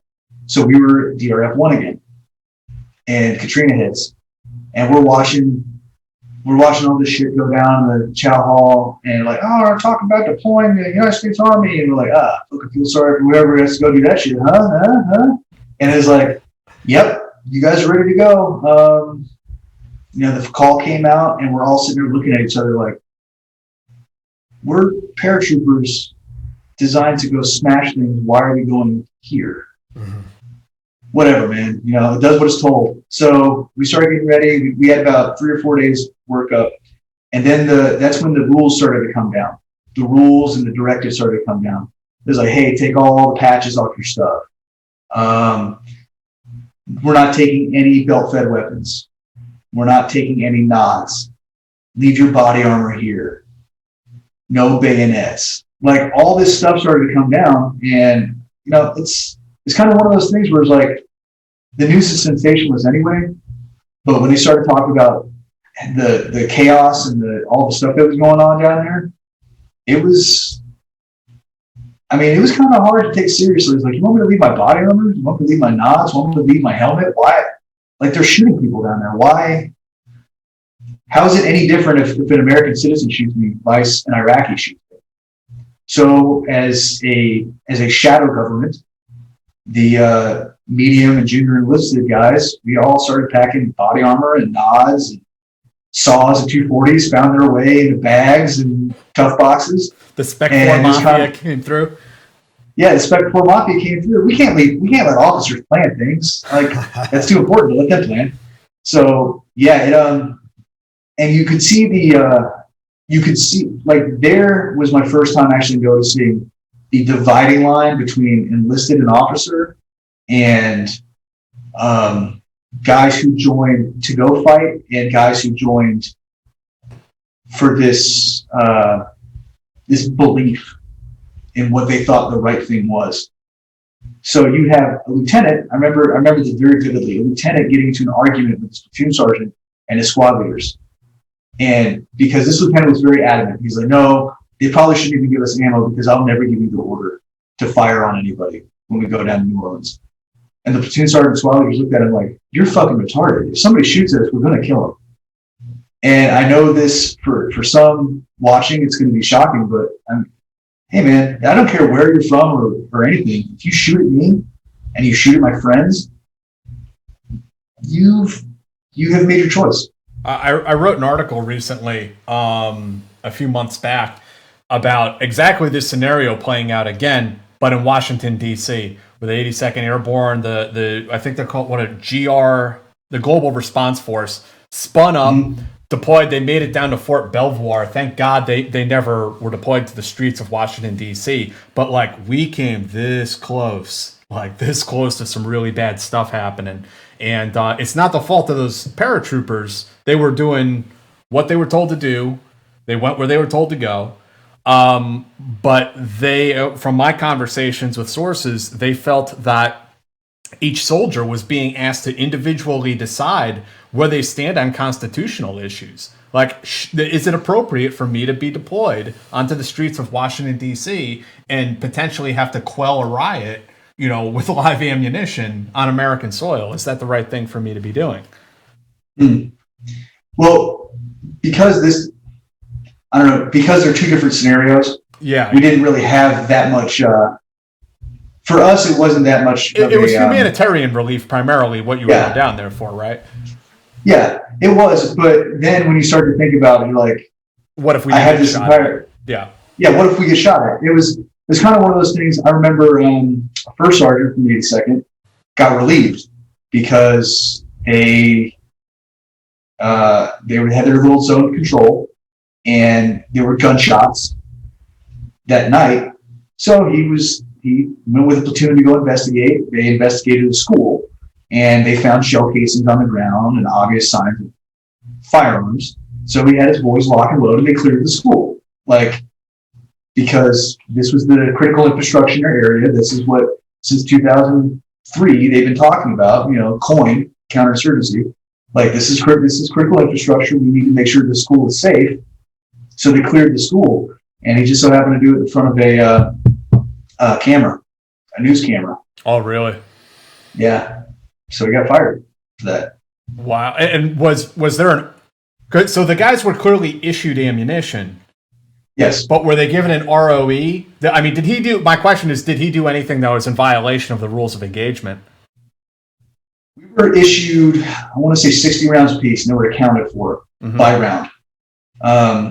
And you were to keep your weapon magazine free and slung on your back unless there was a threat to you or other Army personnel. And there was talk of you had a radio for permission to load your weapon, but that was kind of beaten down by everybody. It was no, if you feel threatened, load your fucking gun. Then there was talk of putting a piece of tape over your magazine so that they could check I don't know. It was so haphazard when we got down there. And that's the problem. You can't be giving paratroopers haphazard, half-assed directions that they don't understand and sending them into that situation. That's the part that's inappropriate. Well, because they're going to revert back to what they know, right? Yeah. And especially the ones who are returning from Iraq and have dealt with people with IEDs. It's difficult to pull back that sort of mentality of you try to get me, I'm going to get you. Exactly. And it was there's so many little vignettes of things that happen. You got any Fallout 3 stories, Caleb? Did you find an animal companion named Dog Meat and you had to buy rations using bottle caps? What was going on down there? What was it like? No, but we almost got to a gunfight with a band of raiders. So it was there were some New Orleans cops doing cop stuff, and they confronted this band of youths, probably 6 to 10 youths. And they had rolled up on this 2-man car. And the 2-man car, we were all operating off of a common net at that time. And the 2-man car was like, oh, what the fuck? It's getting kind of shady. So they're calling for help. They're calling for more cops to show up. And we just so happened to have a squad right around the corner. And the squad was like, fuck it, let's roll. So these youths, these 6 to 10 youths, were fucking with these 2 cops, and then 12 paratroopers roll around the corner, maroon berets, locked and loaded M4s, and they just get out of the car, and the squad was like, what the fuck are you going to do about it? And he looked at the cops, and the cops were like, thank God you guys showed up. And it's dude, at that point in time, it's like, we're not cops, man. Right. Like if you give us a reason, we're gonna take this far past where you plan on going. Right. And I've always felt safe in New Orleans. I always felt safe because I had at the very least I had my fire team with me, or my gun crew, and it was like, dude, there's nothing in the city that's tougher than the 5 of us. I mean, is that completely over exaggerating our skills and capabilities? Yes, but that was just how the high esprit de corps, to go back to the very beginning, the high esprit de corps and the crucible of training kind of gives you, And I can see, looking at it from a normal person's point of view, that's not desirable. Yeah, that it's not the right force to send on those types of operations domestically. No. I mean, there were several times where we would get chewed out by, like we had a full bird. He showed up on scene. We were at one point they had broken the company down into 4-man groups, and we would ride around with ambulances. We were there to provide security for the ambulances, but we were also there to just kind of be jack of all trade kind of things. So the ambulance we were on, the driver got a call about a possible rescue that needed to be done in this house. This elderly lady who neighbors had said that it was a wellness check. In cop terms, it's a wellness check. So we pull up to this house, we walk around, and all the doors are locked, all the windows are sealed up, and he turns and looks at us. And he's like, hey, just throw this out here. I don't have the authority to get into this house. And as a sergeant on the scene, he looks at me, and I was like, do you have reasonable belief that there's somebody in the house that needs help? And he said, based on the phone call and based on my training and knowledge of the area, yeah, I'm more than willing to bet there's an old lady in the house that needs help. So we just, all right, cool. We kicked the door down, we went inside, and sure enough, there was a super old lady laying on the couch, surrounded by empty water bottles, covered in urine. She was too weak to go to the door. She's like, I heard you guys knocking. Thank God you came and knocked the door down because I thought I was going to die. And that story replayed itself out dozens of times. Mm-hmm. Dozens of times. People they would get dehydrated because it was hot balls down there, and they would not be strong enough to open their door, and they would need somebody to come bash the window in or kick the window or kick the door down. So that happened. We would, I'll never look at a Penske truck the same, because those were the dead body vehicles they would use. And you would just see Penske trucks driving around, and you wave it down. There'd be a little you put a tag on the body, and you'd hand the other copy to the driver, and it would drive off to go collect more dead bodies. It's fucking crazy, man. I don't think the rest of the country understands what the fuck happened down there. It was. I don't think George W. Bush's view on black people had anything to do with it. No matter what Kanye says, I think it was just a confluence of bad things all coming together. Yeah. I think it was a lot of the people down there, a lot of the people that we ran into of all colors and nationalities, they wouldn't want to evacuate. The floodwaters, the waters would be, in the next yard, coming to their yard, this black, terrible, foul-smelling water. And they're like, no, I can't leave. Sir, I can't force you to leave, but why don't you want to leave? Well, because my social security check doesn't know where to go, and I'll be broke. Wow. And it's what do you do at that point, Right. I mean, you remember reading that article about the cannibal? If we were Joe Rogan, I'd be like, hey, pull that up right now. But since we have to produce our own show, I don't have that ability. You can go find it. There's this guy, and he was, I believe he was already kind of mentally ill before the hurricane hit, but he turned into a cannibal afterwards and was eating people. Really? Yeah. I believe that. Was he killing people to eat them, or was he just eating dead people that he would find? Oh, shit, I can't remember now. I'd have to go back and I'd have to pull it up. But so you saw some pretty crazy stuff down there, huh, man? It was the craziest thing was it was out of some cop procedural show. So we get called in. This is while we're still doing the ambulance stuff. So we get called in for a report of a dead body, and that's the only thing that we get told. Hey, there's a dead body. I think there may be a dead body in this building. which if you start to like pull back the fucking string on that, where it's like, oh, I assume you made this dead body because you knew about it. So we go to this big structure, and it's corrugated walls. We roll up there, and we had to use a sledge to get in because the door was locked. And it was a storage facility for Mardi Gras floats. So all of the giant spiders and clowns and fucking dogs and like all the shit's like hanging over you as you're walking through. Like, I remember one of my privates is like, "Sorry, I'm scared." And it's like, "Yeah, dude, I'm fucking scared too." Like, this is fucking scary. Because there's no power, and it's these crazy floats all dangling from the ceiling, and we're pushing deeper and deeper into this room or into this building, deeper. And finally, we start to smell something. Because normally we smell like mud and dead fish, whatever. We start to smell something. It's like, I bet that's a dead fucking body. And sure enough, like we come right around the corner, and you see a chair, a radio, and a half full beer bottle sitting next to the chair. Completely normal. And then you kind of shift your field of view a little bit over, and there's a dead guy face down on the ground with an entry wound in the back of his head. And it's like, I mean, we're not cops. We can't investigate. We just kind of looked around the room, and I think we took pictures on our camera that they gave us to do so because. And you probably said something like, "Better cancel that guy's dinner plans," and then it cut to the Law and Order logo. Wah wah wah. No, I was more along the lines. I was trying to simultaneously reassure my privates at the same time try to make them throw up. I was like, "Hey, fucking go touch it. Go touch it. Go touch it. Go touch it, dead body. Go touch it. Go touch it." "No, sir, I don't want to touch it." "Go touch it. Just do it." So it was. Bro, but somebody did this guy up execution style. Yeah, it was nuts. It was nuts because it was like, I wanted to, I was like fucking flashlight out, like trying to take notes on the scene. And the ambulance guy's like, or we could just pick him up and put him in a body bag. And I was like, we could, but this is obviously a crime.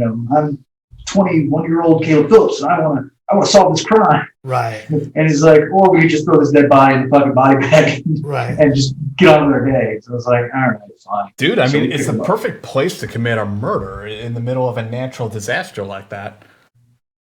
Oh, yeah, totally. There was so much weird shit. We would go into buildings. There was like a 3-day span where it was like the Fourth Amendment didn't exist anymore.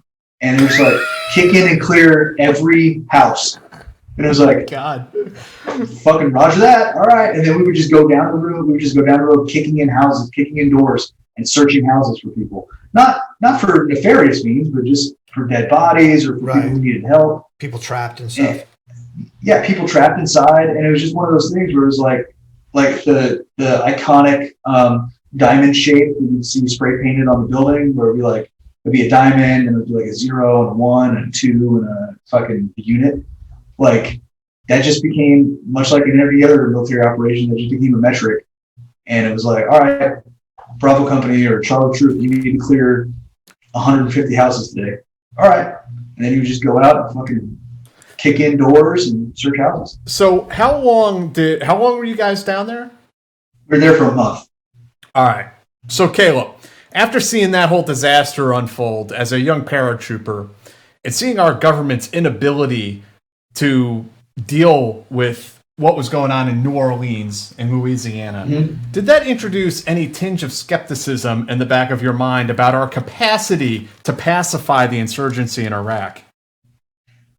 I believe that, like any other operation, it goes in with the best of intentions, but reality very quickly comes in and changes everything.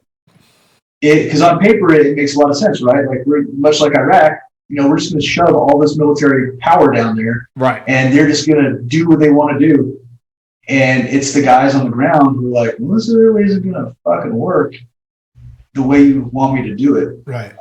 As far as the war, I don't know if I ever really thought that we were going to.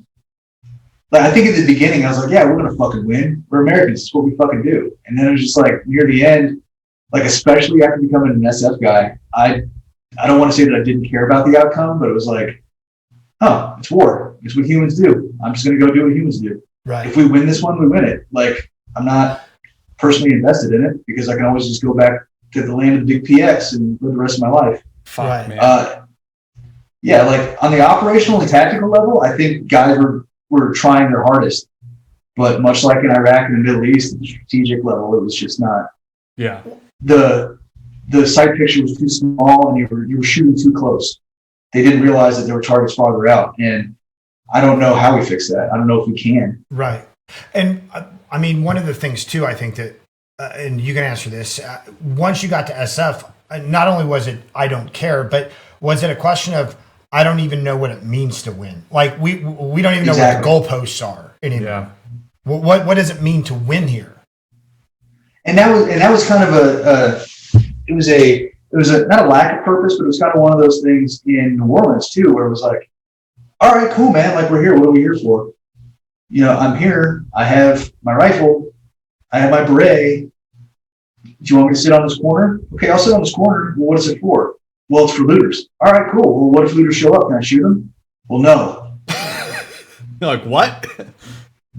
Like, okay, well, then why am I here on this corner? Well, for looters. And it's just like, it was just like a feedback loop of like, well, what do you want me to do? So we were down there for a month.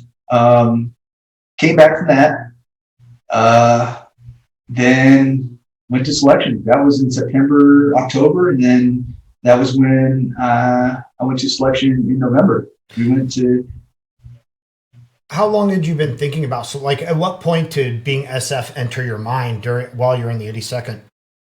It all goes back to one day in Iraq, one stormy, rainy night in Iraq, when PFC Phillips stood on a blocking position for like fucking 8 hours, and 4 Humvees covered in guns and tattoos and beards drove up, and they're like, "Hey, bro, what's up?"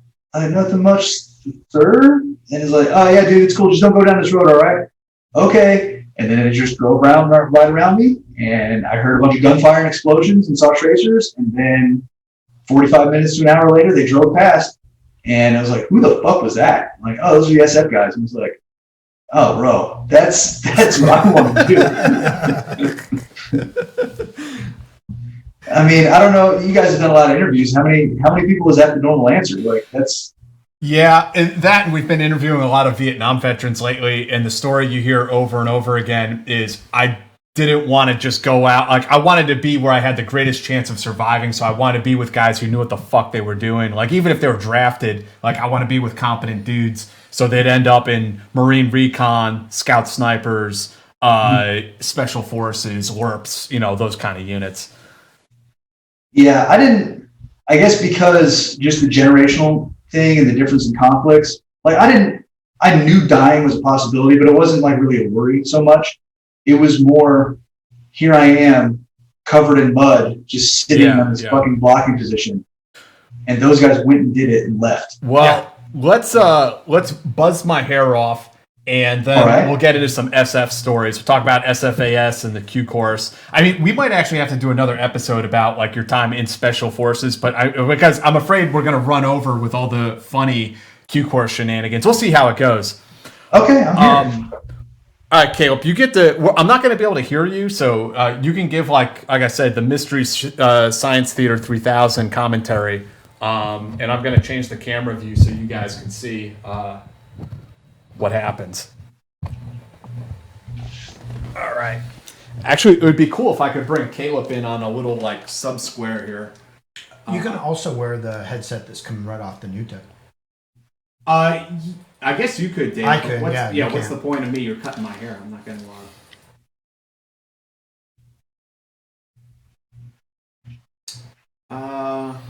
trying to figure out. This would be better if I did it in rehearsals, right?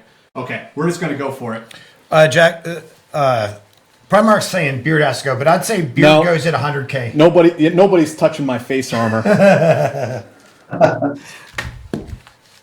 I'm not going to let you emasculate me. It's a new world, all man. Right, you don't need a beard to be a man. I got my garbage can here, or my garbage bag cape to wear. ready? Yep. Are you ready? Yeah. I get down the chair a little bit so you can see. Do we need more light? No. Nah, I think it's okay. There you go, buddy. And I think my daughter's gonna help a little bit too. You want to do the initial cut? You want to or you want me to? And let's not talk about my my hair falling out. Like I'm basically just hoping it grows back. This is like one of those charity things where the street person gets his hair cut for free. There we go. It's on its way.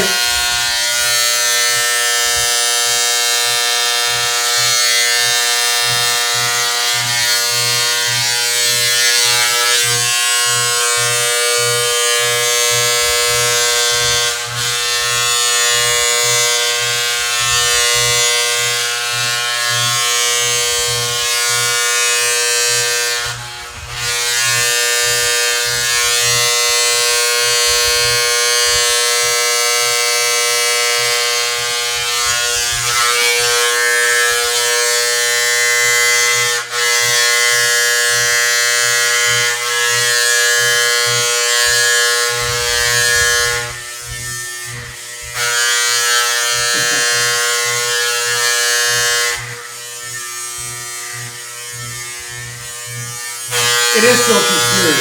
Is it? Yeah. What kind of product do you use? None. Wow. Yeah.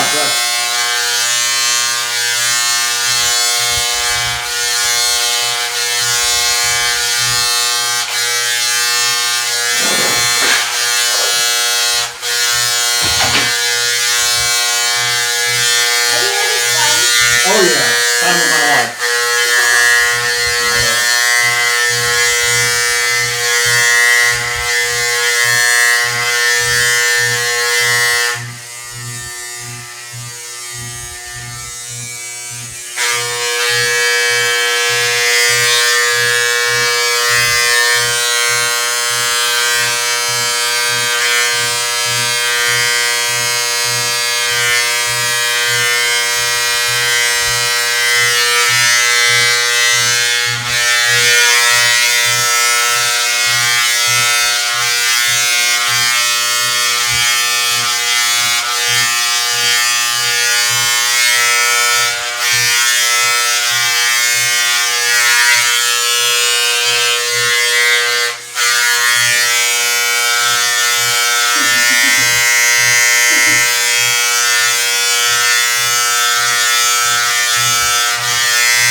How's that looking so far? I can't believe it's not butter.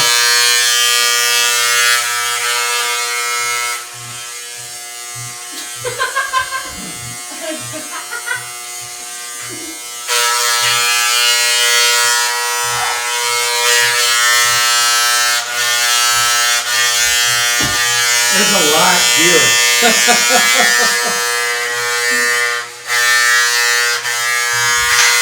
Oh man, there he is. Sigourney Weaver and Alien to Sigourney Weaver and Alien 3.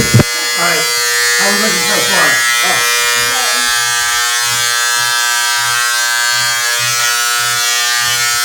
Well, with the, there's a little stopover with the trailer park boys.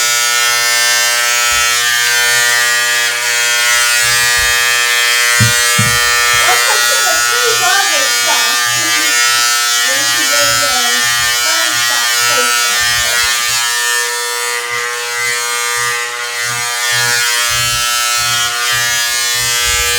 Alright, let's see where we're going.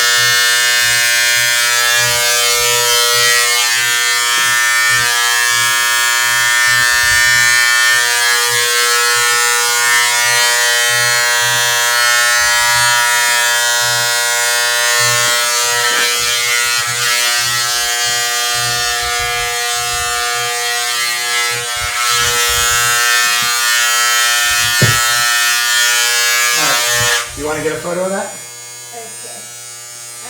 So, Jack, why don't we show everybody what we got going, what we're working with so far? Now it's really a mullet.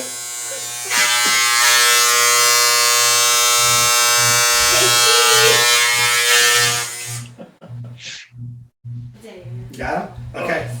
You want to do the next bit? Sure. Dave, it looks like you're giving me like a white nationalist haircut, like I'm LARPing the Weimar Republic here. Well, don't worry, we're taking you straight to Antifa. Oh, okay, great.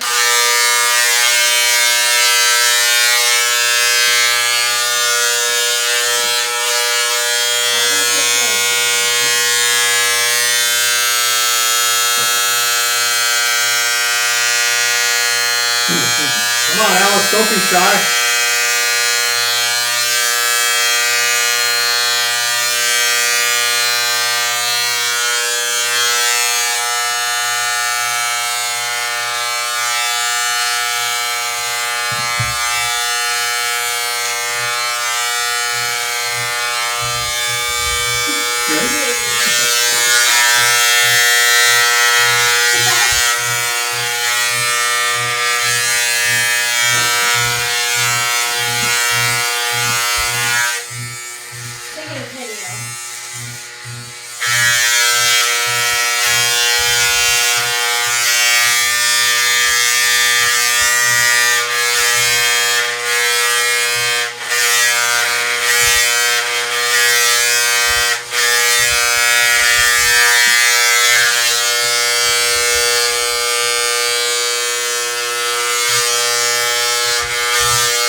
No, it's all good.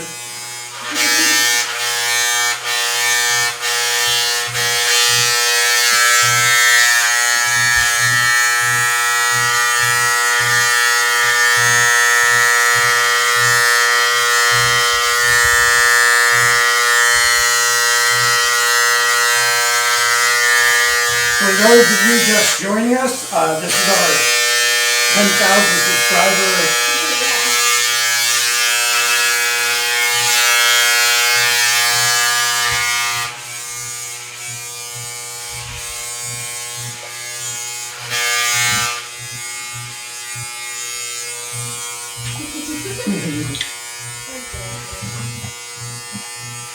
It's like you're like from Teen Titans or something. You're like Beast Boy. Like Beast Boy? Yeah. A little bit.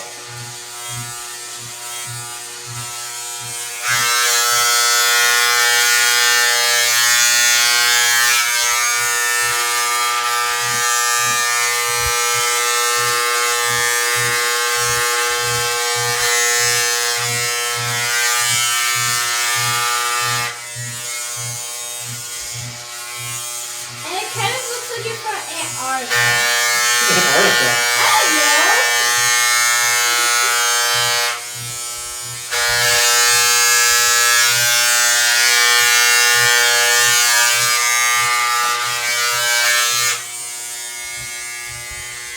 Very nice. How's that? Is that good? Yeah.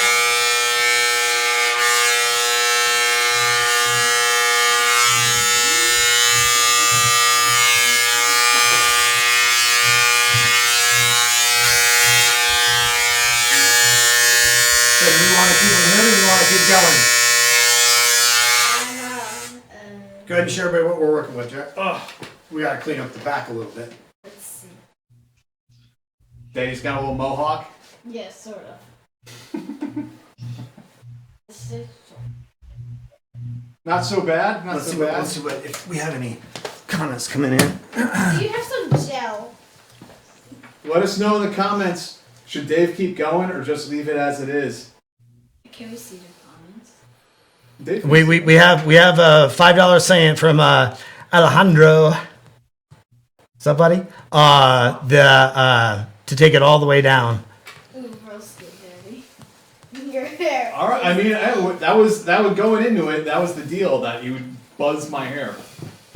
For 50K, they want at 50K they want me to take your whole trim down your whole body. I mean, look, My whole body, really. I was in the Navy. I'm not afraid at 50K. You know, at 100,000, I'm ready for full frontal. But until then, So, you want to leave it, Alice? What do you want to do? You want to leave it like this? Or you want to take the rest of it off? And the day. I don't know. It's up to you guys.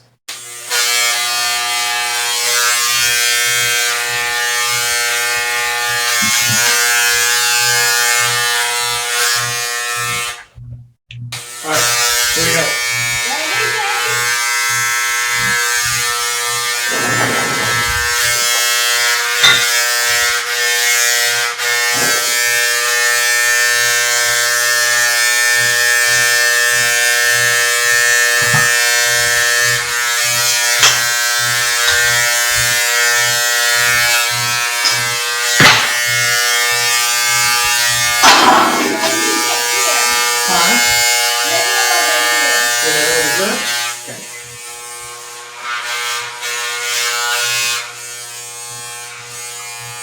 You have some locks.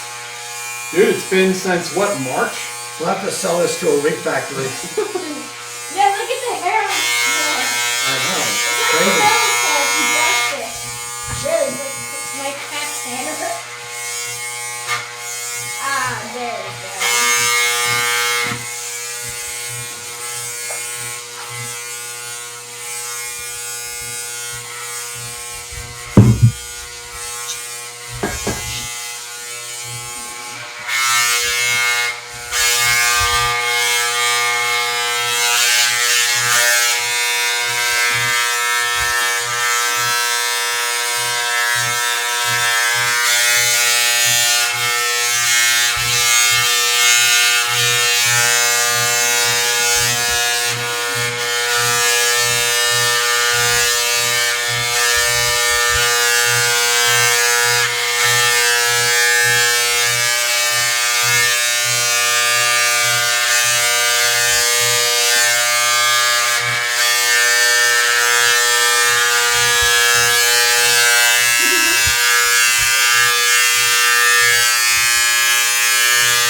we go. You'll have to clean this up Stephen! later.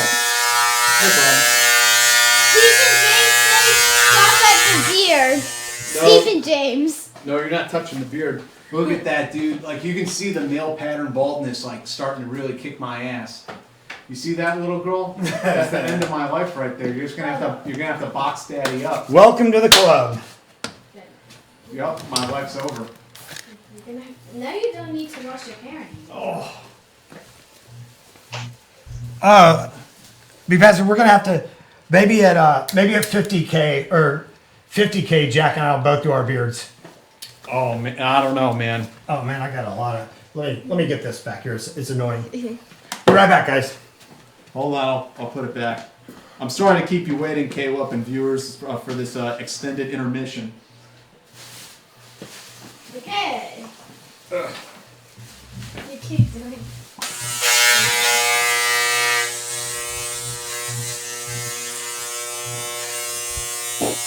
You're definitely gonna have to clean this up, but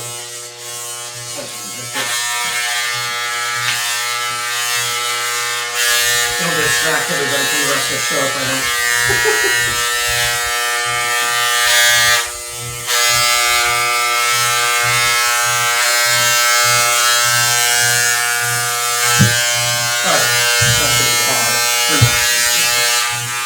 like it. Good. I'm glad. I'm glad somebody does.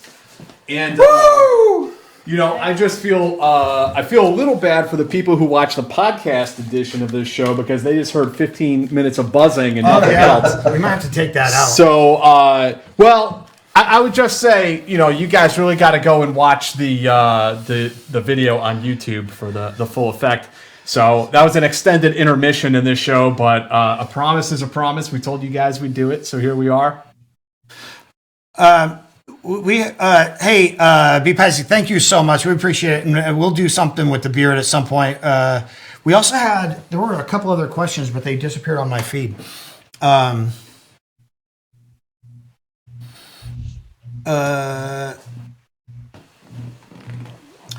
Take it all the way down. Can you go back and see? Because there are a couple people that paid we didn't get to. Let's see here.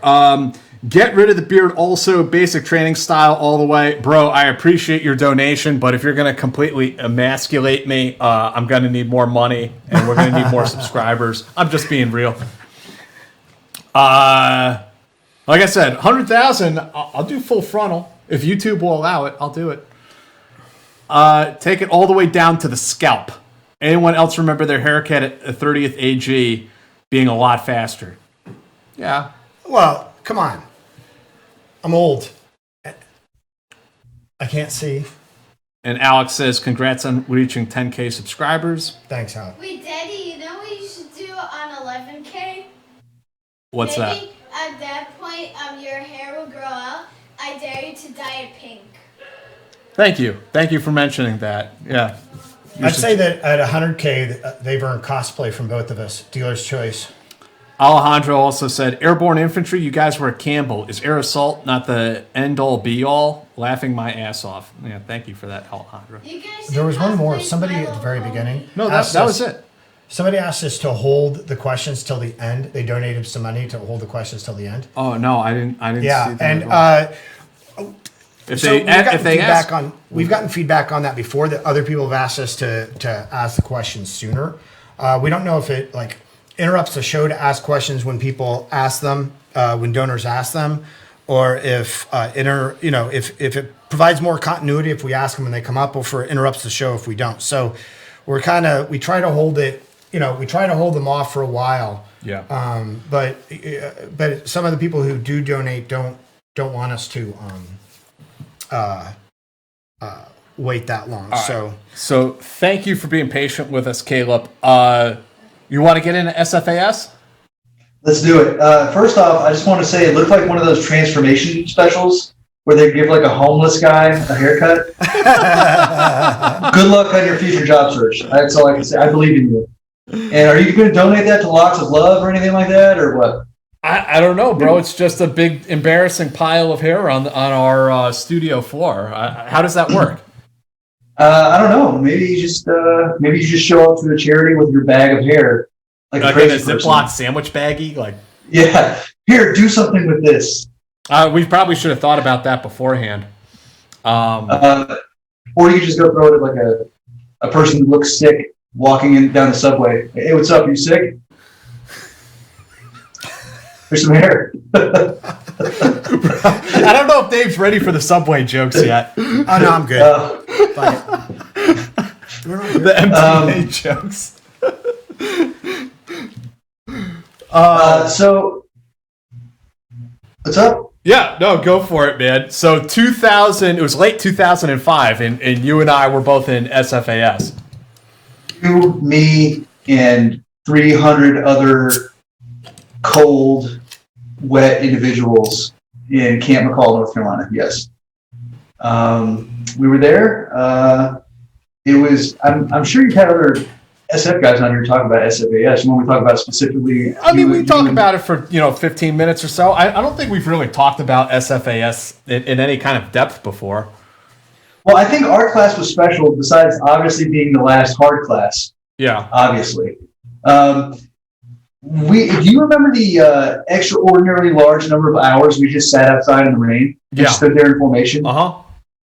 Those, I look back at that was probably one of the best selection criteria I've ever encountered in my life. Dave, I don't know if he's talked about it or not, But we would stand outside in the rain, in the cold rain, for like 4 fucking hours. And the cadre would step outside, and they would step outside with a coat on, and they'd say, hey, you guys don't get to leave till 4 people quit. And then they would just close the door. And so you'd have guys like, oh man, I don't know if this is for me. And then like his buddy on his left and his right was like, bro, it's not for you. Get the fuck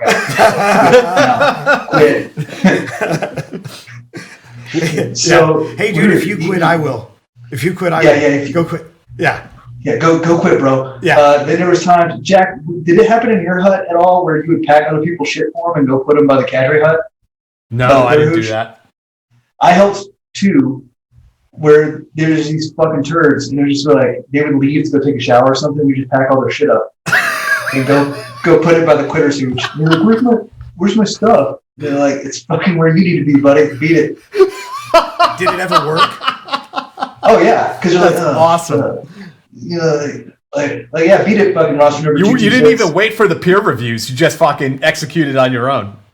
Well, I mean, it was kind of one of those things. It was very similar to being in jail or prison. You have to make a fucking gang, dude. You have to get a gang quick, and you have to protect yourself. You got to get affiliated. It was the original Survivor. Yeah, it was Survivor Island in that place. Now, why is that? You know, like, why do you say that for the people? Like, I've never been to SFAS, so why do you have to form those tribes? Because when it comes down to, so it comes with everything, right? So like, almost as they tell you numerous times, selection is an individual event. You were being assessed and evaluated on your individual ability as a soldier to accomplish the mission with minimal guidance.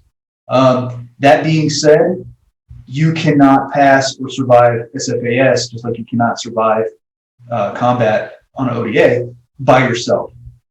And with that, it's encouraged and assumed that you are going to form bonds with your fellow warriors. And it's kind of one of those things where it's like, yeah, man, like that totally sucks that you're in the out group and that you can't fucking make friends and that you're like a super weirdo.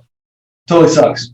Probably not the job for you, because no matter how good you are, how big of a stud you are, how good of a shot you are, you're still living in a tent or a hole with 12 other dudes. And when you really get down to real operations, it's you.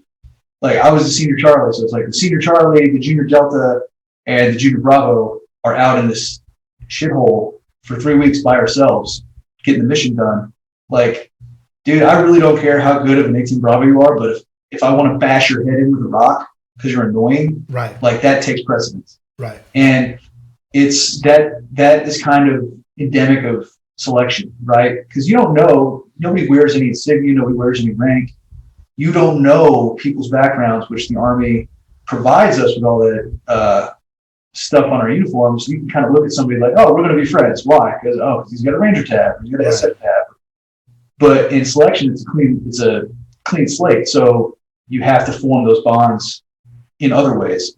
And if those ways are sucking motivation from the weak, then by God, that's what you do. You become a vampire, and it's like, oh, bro, I don't think I can make it. Oh, you don't think you can make it? Nah, bro, my ankle really hurts. Oh, man, that sucks, man. Can I get your socks and your MREs? And if you're not the kind of guy who's like, wait, fuck you, dude. No, you're not getting my MREs. It's like, if you're the kind of guy who's like, oh, okay, here's my MREs. Like, oh, well, I don't want to be on the fucking gun line with you anyway, dude. Like, yeah. You're weak. Yeah. You know, when we went through SFAS, and I think for most classes, probably similar, I thought first off, we did I think it was like 2 events a day on a normal day, right? Yep. So it's like at any given time during the day or night, they'd call you up and you'd have 2 events, and it was like a run or a ruck march or an obstacle course or some shit. Maybe you remember better than I do, Caleb. And that went on for a while. And then I remember they got us conditioned to do like 2 events a day. And then at a certain point, they woke us up and at like 3 a.m. for a 3rd event, and which we never done. Yeah. So everyone's grumbling about this. Oh, what the fuck? What are we doing out here? And just like every other event, the guy would be like, "Okay, it's ruck march, undetermined time, undetermined distance. Follow the cones, begin."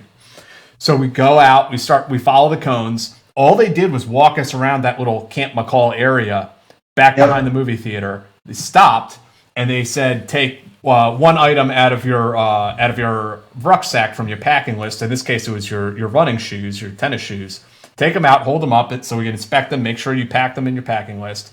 They come and inspect, and then they're like, okay, you got them, put them in your bag, you can go back to the barracks. And like 5 people quit right there. They just couldn't handle the uncertainty. That is one of my favorite things I like to tell people about SFAS, is because that's one of my favorite kind of like mindset levels that you fall to, which I can only assume is the same thing in Ranger School because it was the same thing in SUT, same thing in SFAS. It's one of those things where it's like, what I would tell myself is like, dude, I don't care if they tell me to run to the fucking moon, I will run to the fucking, I don't care. I don't, like, you get to that point where you're just like, I don't care. Right. What do you want me to do? Right. I will run. I will ruck. Oh, you want me to pick that heavy thing up? Fuck it, dude. I'll pick it up. Oh, I can't pick it up? Well, then I'll keep picking it up until you tell me to stop.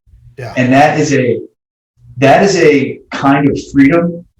I'll use the word freedom. That's a kind of freedom that if you could bottle it and sell it, I think you'd be a millionaire. Right. And it's the idea of, well, this is what I'm doing now. Yep. Whatever. And it was interesting because, you know, like during different like selection events, there are the people who just have that attitude, and they're usually the people who make it through. And then there are the people who, like during an event, hate it, and then they'll quit during the event. Then you have other people who will get through an event and either think about, oh, I can't do another thing like that, or I don't know what the next thing is, and they will quit when there's absolutely nothing going on. I saw that. I've almost never seen anyone quit during an event. It's always afterwards. They get to the barracks and they start thinking about it. They quit. Yep. And I'll tell you in SFAS, this is interesting, Caleb. When I got there, the first day or the second day, early on, it was like our first ruck march or something. This guy comes up alongside me and he's like, "Hey, I know you, don't I?" There's a guy I went through RIP with, and this guy quit RIP. Right before we started RIP, we were sitting in the barracks, and this guy I had gone through basic training with, he's sitting there, and he's like, "Man, I'm just going to embarrass myself in RIP. I need to go to the infantry. I need to get my air assault badge, maybe get my ranger tab, and then come back." It's like, dude, no one in Ranger Battalion gives a shit about your air assault badge. What the fuck are you talking about? But no, really, I mean, they don't. But so this guy is sitting there talking himself out of going to RIP. I can't make it. I'm gonna embarrass myself. Talks himself out of it and quits.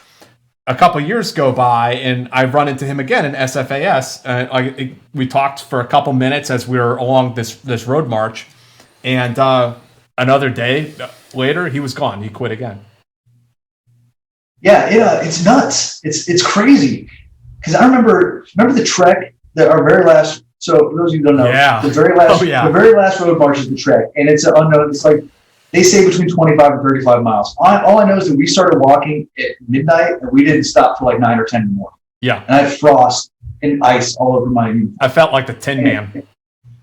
Yeah, it was ridiculous. I mean, but it was awesome because it was the last event. But I remember walking along. It was one of the sides of McCall Army Airfield, and there's a dude ahead of me. And I'm rucking, and I'm like, fuck it, I'll catch this guy. So I run up there, try to pass him, and I kind of sit next to him, and I'm walking. I'm like, "Hey man, what's up? How you doing?"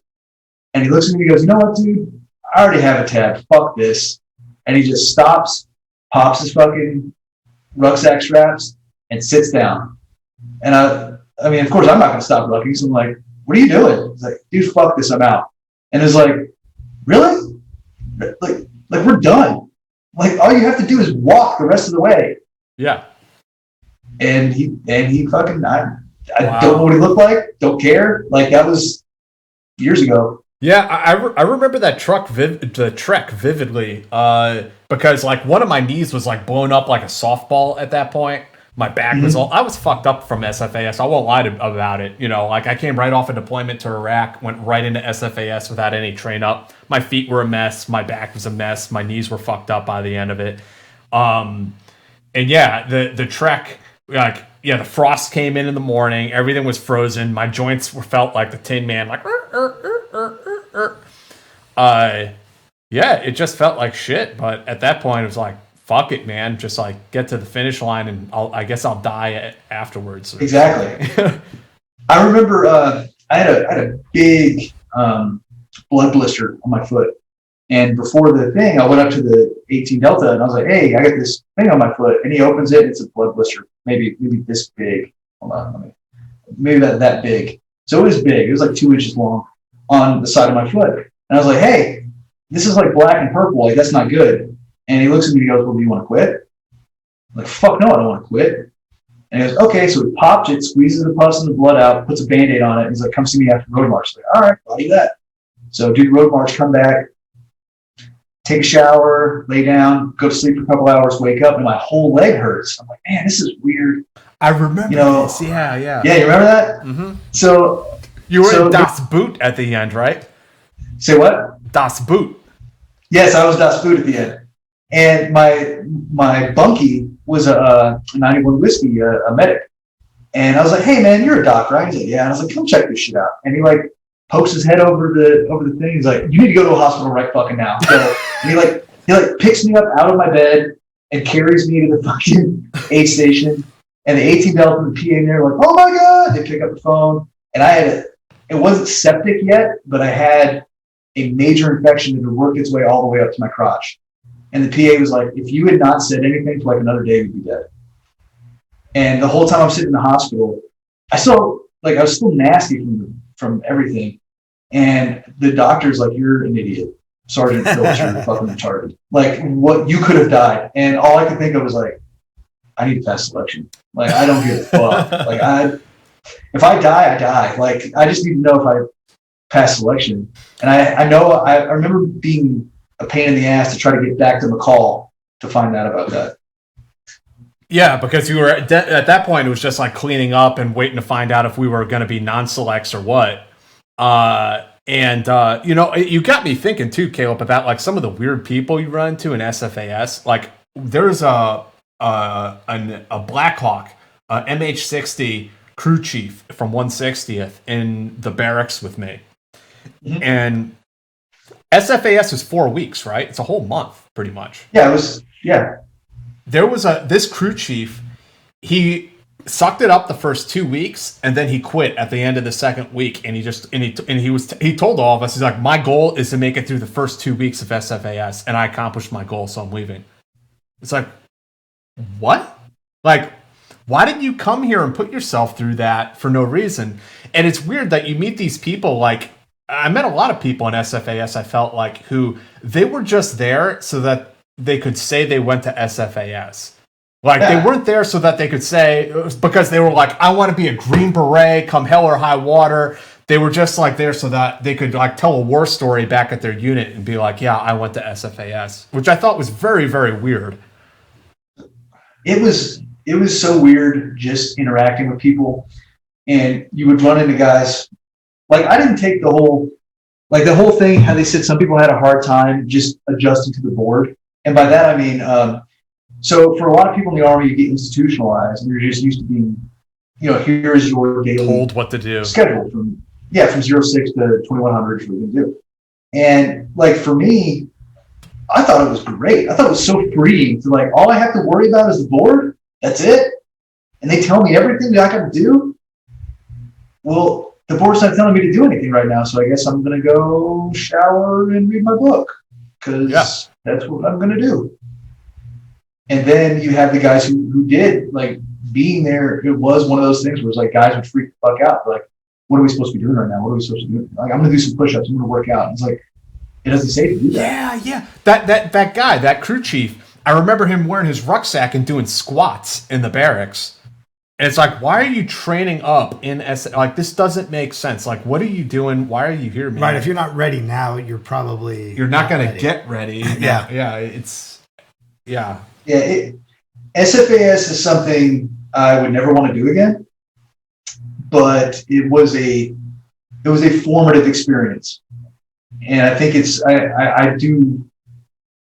I like the way that it picked people. I think it was an effective. Yeah, no, I think so too. I mean, I guess we're biased because we got picked, and maybe some of the people who did it are like, "Fuck that course! They're so full of shit over there." But I don't know what land nav has to do with it. Blah, blah, blah. I think SFAS is a good course. And I mean, we started off with like almost 400 people, I think, and by the end, how many do you think got selected? Like 200? In that, maybe a little less. Yeah, like half. Yeah, a little less than half. Well, the thing that was telling was, of those guys that got selected, not all of them. Like there was quite a percentage who chose not to go to the Q course. I went through another Ranger Battalion, 3rd Ranger Battalion guy who was there with me, who I knew already. A doc, he's a medic. Doc, I won't say his name. He's a good guy though, very competent guy. He got selected. And he wanted to go to Germany with 10th Group, and instead they gave him another assignment, some other group. And he's like, nah, fuck that, got out of the Army. And that was that. Well, I mean, it's a technique. I guess so, yeah.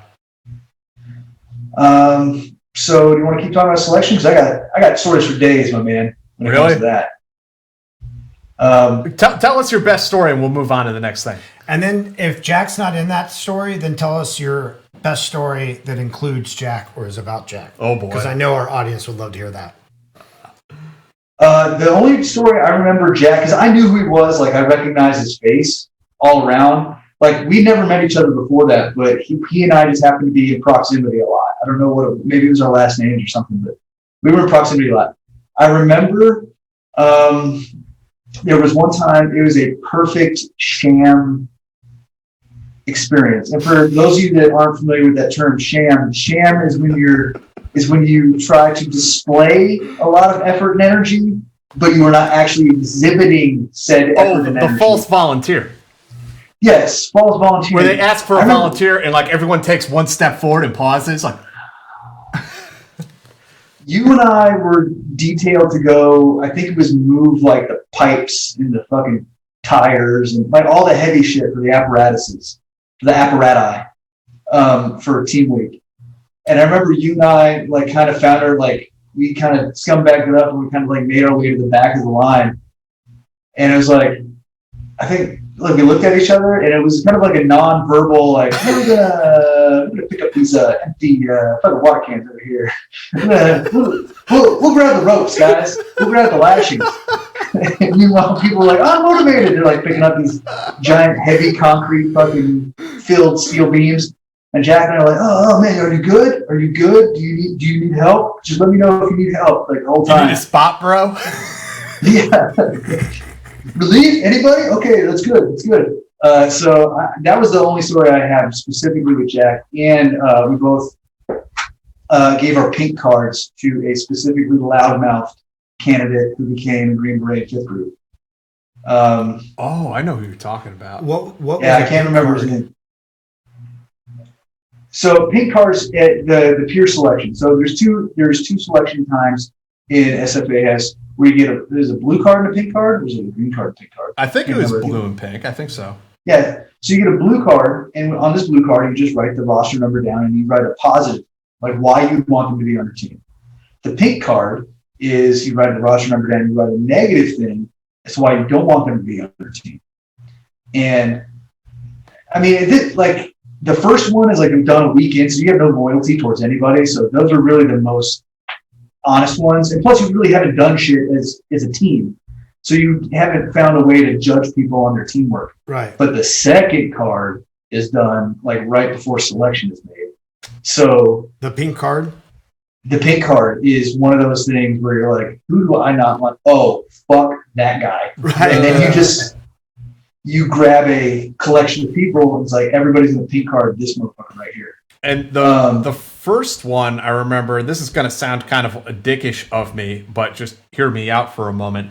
There's a guy a couple bunks near me in the barracks, and he was very young. He was an 18 X-ray. This guy was like 18, and he was like hardcore, like Christian evangelical, which is fine. And I don't have any problem with Christians whatsoever. I mean, I've served with many, but this person in particular was just incredibly naive and talking about, I'm going to Jesus wants me to be a Green Beret, and then I'm going to go be a contractor, and I'm going to make a lot of money, and this and that.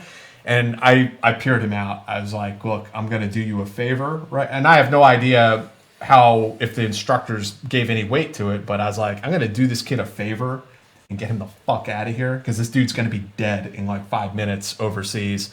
And he went through SFAS, and he was a non-select at the end of the course. Really? I remember I gave my first pink card to somebody, and the reason I gave was because he's a punk bitch. Because I was just like, dude, this guy's a non-hack, man. What is this guy even doing here? And I was like, boss number, blah, blah, blah, because he's a punk bitch. And I was like, well, whatever. If they yell at me for that, they can yell at me for that. And then the second one was that guy that we all kind of pooled our pink cards together. He ended up getting like 125 pink cards. Wow. Still got selected. Because he was a Blue Falcon, or like what was the deal? He's just a loudmouth. You remember? Yeah, I remember that. I can't remember his name, but he would say things like when there would be an obvious thing where the cadre would expect a response, he would be the one who would stand up and say something, and everybody would kind of roll their eyes and like, who the fuck elected you king of the fucking candidates? You know what I mean? Yeah. But yeah, so that was near the end, and then we turned in all of our equipment, or we got selected. I remember the speech.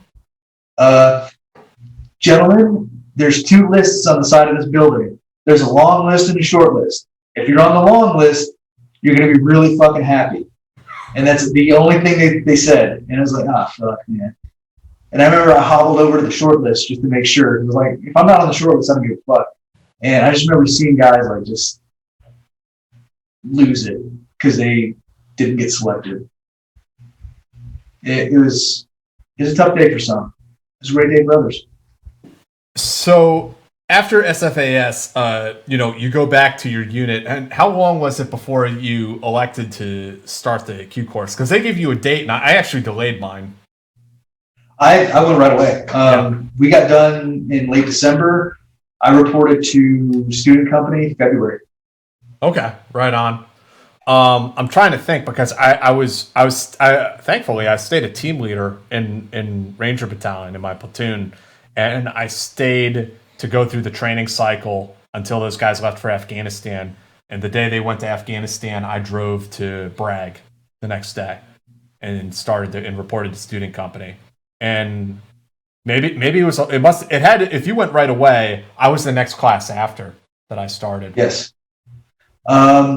Showed up, went to student company, met a certain cadre member there from 7th group, and what he said to me, or what he said to our class, because we're all, cool as fuck SWIC students who haven't done anything yet. So we're all kind of hanging out back with our hands in our pockets, being a bunch of turds. And I remember he kicked the door open and he walked outside. He has Green Beret on and a jaunty angle. And he's like, who here's from Ranger Battalion? A couple guys raise their hands. Like, who here's from 82nd? A couple guys raise their hands. Who here's from fucking this or that? And people raise their hands left and right. And he's like, I don't give a fuck. I don't care how cool you are. I don't care how many people you killed. I don't care what cool missions you did. You're here to become a Green Beret. Always fucking remember that. I'm not here at your selection. I'm not at your training course. You're here at mine. And it was like, all right, very well. That's how we're going to play it. That's how we'll play it. And it was just one of those things where it was like, all right, always be humble. And that kind of, that story is kind of like stuck with me. So I want to hear your recollections, your highlights from the Q. Because I can easily launch right into the biggest mistake the John F. Kennedy Special Warfare Center ever made, which was having us go to night classes at language school. So we worked from 2 to 7 p.m. or 8 p.m. Yeah, something ridiculously awesome. We'd immediately go out to the bar on a Wednesday and just get smashed. But let's hear Caleb's perspective before I editorialize. My perspective. So we have a friend, a redheaded friend, who may or may not look like the toy Mr. Potato Head. Oh, yeah. Who is my roommate. First, we lived together in a house in Rayford, North Carolina. Mm-hmm. and he was in our sister cycle. So I guess it was like whiskey and Yankee. We were whiskey, he was Yankee. So he left for SUT 2 weeks before us. So he was experiencing everything 2 weeks ahead of us in time. So I remember we were. I'm sorry, again, to editorialize, I should mention this was his second attempt at the Q course. Yes. Because the first time he had a little bit of an incident that resulted in him getting kicked out. Neither here nor there. True love is blind. True love is blind. Yeah. True love is blind. It's true. Yeah, we all went to SUT together. You, me, and third member of our Aqua Teen Hunger Force. And I just remember it was so, like, it was terrible because it was, it's small unit tactics. We're out there doing soldier stuff, living in the mud and fighting fake wars. But it was so fun just fucking with each other all the time. Like the number of guys who tried to sneak into another guy's sleeping bag, dozens of times. Especially the more homophobic and the more it made you uncomfortable, it was like, oh, dude, game on. Like, How many guys do you think we can get in there before he fights us all up? I don't know. We got 2 last time. Let's fucking do 3. So like now you have 4 guys trying to fit in this one sleeping bag. You'd have guys. Like one of my favorite things would be to take the guard list that we had, because we were doing fire guard, the Army's alarm clock, fire guard. And I would just write obscene things and change it up so that one guy would have fire guard like 4 times in one night. And he'd be like, what the fuck? And he would just be so mad that he got woke up at 2300. He get woke up at 03. And he's like, dude, why are you in such a bad mood, bro? Because then I would keep the original one on my bunk. So in the morning, I would just switch it. And he'd be like, I pulled fire guard fucking twice last night. It's like, I don't know why. That's crazy. Why? That's nuts. And then you had a whole bunch of different jobs from throughout the Army. So you didn't have just infantry in there. And you'd have like mechanics and admin dudes and just all these guys who weren't used to being in the woods. So, of course, it was always funny to tell them the incorrect way to wear their rucksack so that it'd be extremely uncomfortable and heavy. And then, like, halfway through the mission, they're like, my fucking shoulders are real bad, man. And they're like, well, why aren't you using the waist strap? We can use that? You know what, dude, you're right. Just fucking, you don't need it because react to contact. You don't want to do that. Do you remember when one of the instructors took us out for a run in the morning? Like the entire class went out for a run. This guy could run like the wind, and he sang called cadence, like a choir boy. And he took us out to one of the other instructors lived just right off of Camp McCall. Ran our asses out there like 4 miles, and then put us in a forward march and had us pull our pants down off of our asses and walk around the little cul-de-sac at the end of his driveway. And this instructor who lived there is such a grumpy guy to begin with. He was probably like 40, but was acted like he's 70. And he just steps out onto his front deck, or in his bathrobe, cup of coffee in his hand. And we're all there with our asses showing out. And he has us march around his flagpole at the end of his driveway, say, "Good morning, Sergeant such and such," and then walk back and ran back to McCall. I remember that. I remember one night we were all in patrol bases, and they blew us out. So for those of you who don't know, that means we're in a patrol base. We're camping. We're in sleep mode, which isn't sleep mode because you're still at 50% security anyway. And I remember we got blown out, and there's gunfire and yelling and all sorts of shit. And then all of a sudden I hear through the night, reassemble at the fucking tents. Reassemble at the tents. It was like, all right, cool. So we reassemble at the tents. And the head instructor stands up and he's like, all right, guys, first off, I just want to make sure, is everybody up? Team sergeants, is everybody up? And of course everybody comes up. Of course we have all of our equipment. And he's like, all right, cool. Everybody hold up your rifles. And I hear behind me, oh shit.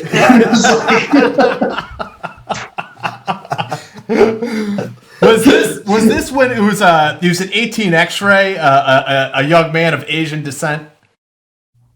No, this one was Matt Root. Okay. This First is totally Root different. Okay. because I remember he's a tall guy, got a really deep voice, and he was right behind me. And I can still replay that sound in my mind. Oh shit! And it was like, oh, because there was this cat. He a good guy. I mean, Asian. I keep saying that because I don't want to say his name on air. But he lost control of his rifle, his rubber duck. It's just a plastic, replica rifle. And that guy, that same grumpy instructor out on the front deck, that was his instructor for SUT. And his instructor would not let him have that rifle back, and instead made him go through the stages of reenacting the evolution of man while we were out in the field in the woods. So the first day he got like a rock. It was just a rock. The second day he had like a club.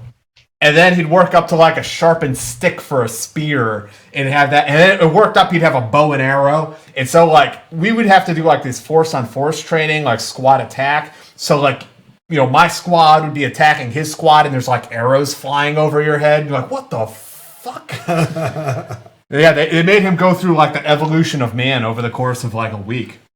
And I mean, I think that some people listening to this might be like, oh, why are they messing with somebody like to that degree? And some of it is because the instructors get bored. But it's also, that guy never forgot his rifle again. Yeah. You go through something like that. They never forget like it looks like hazing. And I guess in some ways you could call it that, but it's also like a very abject lesson of, you will remember this lesson. Pain instills memory. Yes. Yeah. And it's one of those things. It was, if that guy was a turd or if that guy was a bad soldier or a bad student or whatever, then they would refer to paperwork. You know what I mean? Then they would kick him out. So it's like, once you get a couple of years on you and you realize how the system works, it's like, oh yeah, I'd rather get destroyed out back for 20 minutes. Right. Than sign a counseling statement. Right. Let's see here. What else happened? We did that.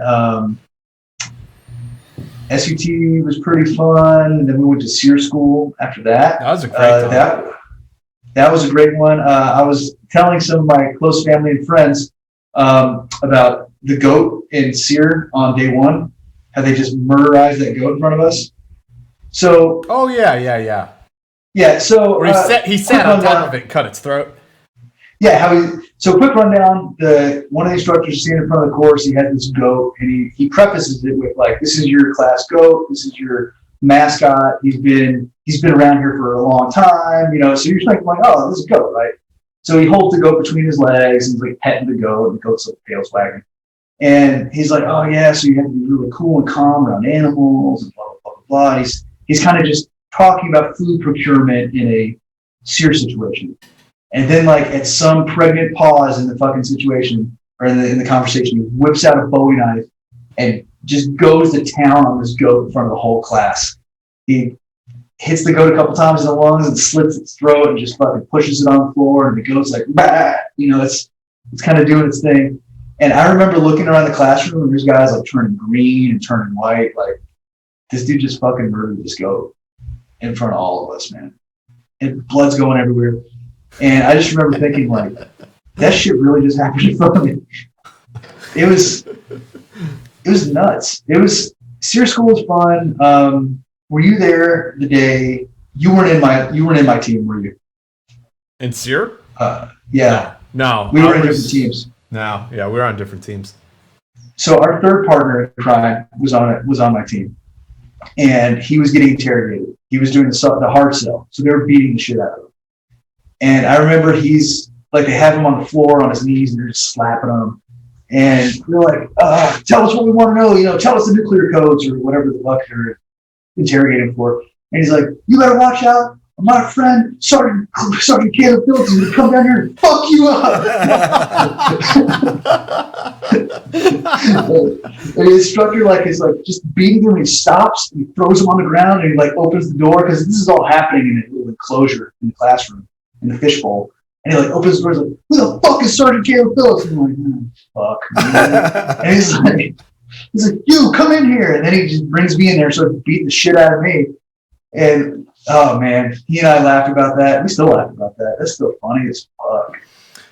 There was another guy we were pals with. Weren't they rubbing Oscar Mayer wiener hot dogs on his ass crack or something like that? Yes.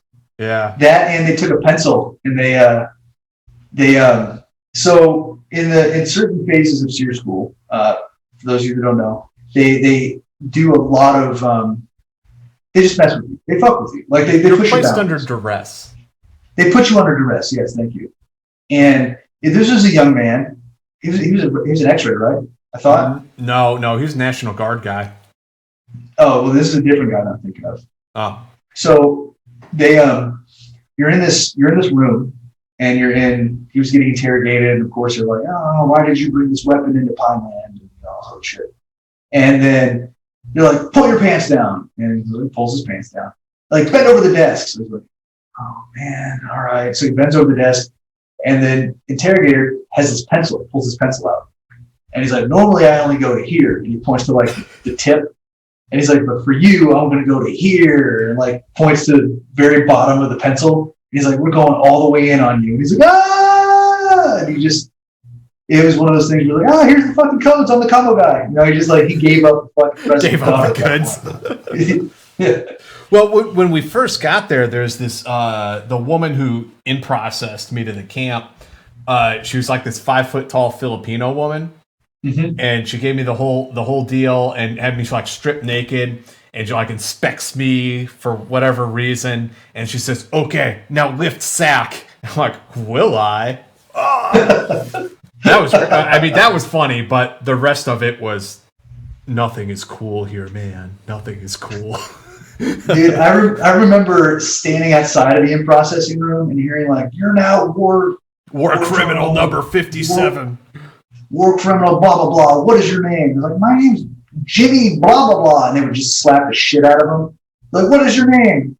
Sergeant Jimmy, blah, blah, blah. And they would, again, slap the shit out of him. So, like, when it was my turn, it was like, you're now War Criminal 126. What's your name? I was like, fucking War Criminal 126, man. Like, I just don't want you to fucking hit me. It's like, you're like, oh. So you want to know how fucking out of it I was. Like, we went through the so there's like a 3-day evasion before you get captured, where you're like on the run for the most part, trying not to get captured, and then you do, so you're already tired when you get to the camp. After they in-processed us and they gave us the first propaganda speech and beat the hell out of us, they put me in solitary, like right away, just put me in solitary. And I fell asleep. And you know how, like, when you're super exhausted and you sleep for like 20 minutes, it feels like it was 3 days? So, like, when they pulled me out of solitary, I was like, holy fuck, this exercise must be just about over. Like, God, like I didn't have, well, they took my watch, but I'm like, God damn, looking at the sundial, this thing must be almost over. So we're going home. No, there's like 3 days of this shit. Yeah, I remember we were all talking about that because you went to isolation first, and then our buddy went, and then I was like, fuck, man, when do I get shoved in the box? This isn't cool. And like, they shoved me in the box, and yeah, I took a nap. It was great. They pulled me out, and all I could think of was like, could you get me back in there? Like, that was actually pretty nice. And because they won't let you out, so I had to take a knee and I pissed on the door so that it didn't come down back at me. I pissed at the door, it went across the hall, and it went into the cell of your roommate, the redheaded guy, went into his cell. And so, like, when we started talking about that and compared notes, he's like, oh, that was your piss that was coming under the door. I was like, oh, yeah, sorry, bro. But then who was the guy who took a shit in his water bowl? That was our third party. That was him. Yes, that was him. Dude, we never heard the end of that. Jesus. So there, in your cell, when you get thrown into the cell, there's a little silver bowl. A dog bowl. And you don't know, yeah, it's a dog bowl. And you don't know what it's for. And so it's like, hey, obviously this is for something. And then you find, if you're in there lucky enough to get some rice, you're going to get some rice. But yeah, our buddy was like, well, I have to poop, and I don't want to poop on the floor.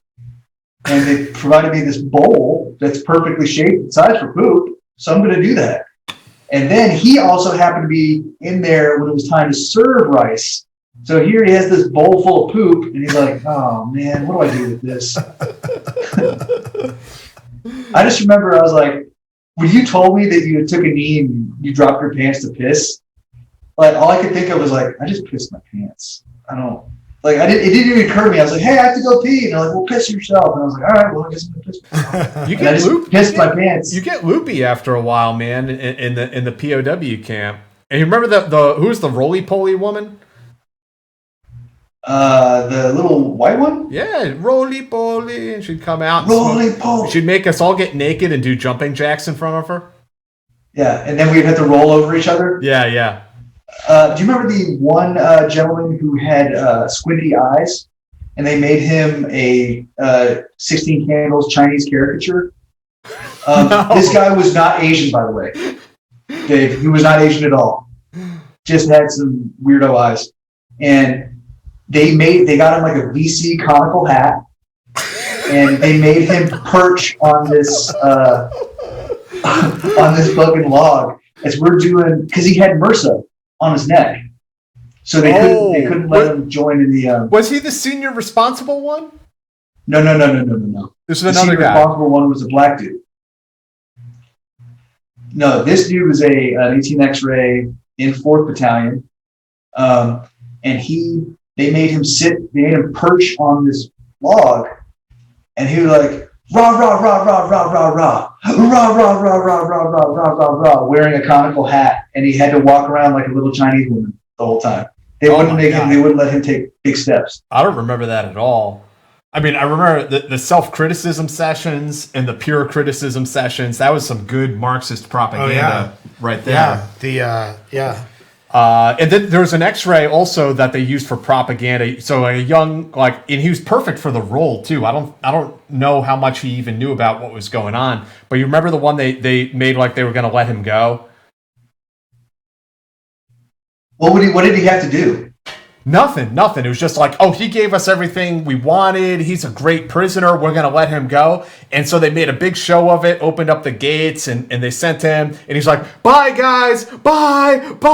And then the 240 gunner up in the tower zaps him. And he goes down. And all the cadre, all the prison guards are like, propaganda. Dude, I just remember the self-criticism sessions. It was one of those things where it was like, hey, fucking, what did you do wrong today? It's like, oh, well, I stole some bread, and I ate it, and I didn't share it with my friends. Oh, okay, that's fine. And then they would just get yanked up and fucking taken away. It was like, you fucking stole bread. I just told them I was a malingerer, which was basically true. Yes. Do you remember the senior? He's the senior NCO. He was as old as hell, former Rangerback guy.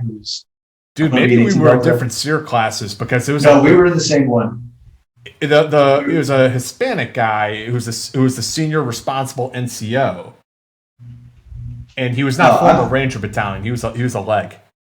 Oh, I'm thinking of a guy who got, because they had that little pool, and they like drowned him in that pool for like a fucking hour straight. Oh yeah, I do remember that. Yeah. I never got put in the pool though.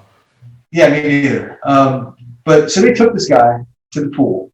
It's this little pool. It's about up to your thigh, and it was cold. So they would dump ice and shit into it, and he was out there shaking and shivering, and they're out there just yelling at him. And finally, I guess he said the wrong answer. And just the interrogator jumps in the pool and just starts fucking pushing him into the water. And I remember I just got done getting interrogated. So I'm like walking back to the thing, and I kind of like watching out of the corner of my eye. And I was like, God damn, that really sucks. Hope they don't do that to me, man. Because that's terrible. The culmination for me, and I'm not going to say what they made this poor bastard do, but you'll know what I'm talking about. The actual senior responsible officer was he used to be the commander of sniper school at Fort Benning. So, and I went to sniper school actually while he was in SFAS, but long story short, we knew a lot of people, had a lot of people in common. So I got to know that officer fairly well. They made him do, nothing is sacred at SEER. Like nothing is sacred. Oh, no. They made him do some fucked up shit by the end of it. And I remember just watching in horror, like, oh my God, you can't do that, Captain So-and-so. But yeah, man, you better be prepared for that. Yeah. And for the people who haven't, don't know anything about SEER, give us some background. What is it for? Yeah. Because it sounds absolutely horrible what you're describing, but there's an intent behind all this. Can you kind of tell us a bit about the school? So it was developed by Nick Rowe. Nick Rowe is a Green Beret in Vietnam, and he was captured. I think it was 7 years of freedom. Yeah. And he came back to America and he realized, like, hey, we need to train these guys who are going to be in these situations. We need to train them with real no shit practical skills. And up until that time, it had been, the Sergeant Rock mentality of like name, rank, serial number. I'm not telling you shit. You're going to have to kill me. And when all these POWs are coming back from Vietnam, it was like, that's not realistic. That's not realistic to expect a guy to watch his fingers get chopped off. And it's like, fuck, man, tell them the codes. Like, they're going to kill you. Like, what are you doing? Mm-hmm. So the curriculum of SEER came from that. So the first part of it is survival, where they teach you a bunch of survival stuff. You're hungry for most of that. The second part is your evasion part, your resistance part, where they teach you various techniques to withstand interrogation. And then the final part is your evasion, which is a week putting all these survival skills to use. And then you get captured, as Jack talked about. And then you get subjected, you basically get a lab to exercise all of these skills you learned. So when you get back to your cell, you might find a box with a lock on it and with like a bobby pin and something else. So now this is like, hey, we taught you how to pick locks. Pick this lock. Mm-hmm. And it's all in scenario. So you pick the lock, there might be a handful of rice or something. And it's I think near the end, I think everybody kind of came away with the same thing. Like, it was a great experience. It really was. You learn a lot. I mean, there's no doubt about that. I don't know if I'd go through it again, but then again, it wasn't like a physically arduous school. Like I hear people say they want to prepare for SEER. I was hammered by the end of that class. Well, the evasion part was terrible because you have like one canteen of water between the three of you. Yeah, and I had a fistful of rice to eat for 5 days. Yeah, but I'm saying, like, you can't work out for SEER. You can't train for SEER. Not really, no. Right. So it was physically demanding, like, stress positions, the food, all that kind of stuff. Being subjected to different physical type, like the cold water and the dunking and stuff. But it wasn't like road marches and running and it wasn't like a physical fitness type of thing. It was more like a mental endurance, mental stamina type of thing. I mean, your physical fitness directly affected all those things. Like, if you were a sweaty fat fuck, you were not having a good time. We went through in August, as I recall, and we were hurting out there in the woods trying to evade. And I mean, the other young guys were in like great shape, and like we were all hurting pretty bad from like bordering heat exhaustion. And go ahead. I'm sorry. No, please go ahead. I just remember, like, during the day when you were hiding, that was what you would do for hours. You would just lay there. You would lay there under your tarp or under your poncho because you didn't want, because every time you moved was like an ounce or two of water that you were not going to be able to get back. Yeah. And, people hear that, okay, the instructors were slapping you, that they were doing these things, but really the physical stuff was more there to break you down. And so much of the school is psychological, right? Like removing, like the slaps are more to, and the things with the hot dogs, like these things, it's psychological. So when you talk about the self-criticism and, Jack, you mentioned a good Marxist technique, it's like a struggle session. Yeah. It's admitting that I'm not a good person. And then reporting on each other or criticizing another person type of thing. Yes. So the reporting on each other thing was big too, because it would be like, you'd be out there doing your war production, which would be one of a number of silly repetitive things, like moving rocks from one side of the yard to the other, or carving a star in some mud. And like, I'd be over there doing it and they would just snatch Jack up. And they'd take him behind the fucking building. And they'd be like, all right, tell us what war prisoner, fucking 126, tell us one bad thing he's done today. And if he didn't tell him, then it would be really bad for him. So you'd be like, 126, he snuck off and used the bathroom without asking permission or whatever it was. Like, oh, okay. And then they would go grab me and punish me and then tell me that my buddy fucking dined me out. Right.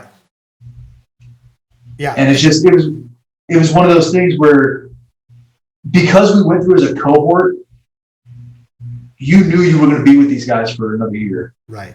So it kind of made everybody so close. And, then after that was language school, which, as I talked about, was like one long drinking session, I feel like. You want to get into Robin Sage? That was actually for me, that was the funnest part of the Q course. Yeah, so Robin Sage, for those who don't know, is a month and a half long phase, the final phase of the Q course. When we were going through, we were the new pipeline as opposed to the traditional pipeline, meaning that we were language qualified by the time we got there. In the past, that wasn't always the case. So we showed up at Camp McCall, we got put in our teams, and we got introduced to planning Green Beret style, which means having the worst study session you've ever had for 96 hours straight. We did that. I think we did 3 or 4 Plan X's in a row, different missions, doing different things. And then we did what's known as an MRE, or mission readiness exercise, which is like a mini field problem. We were in the woods for 48 hours. That was terrible.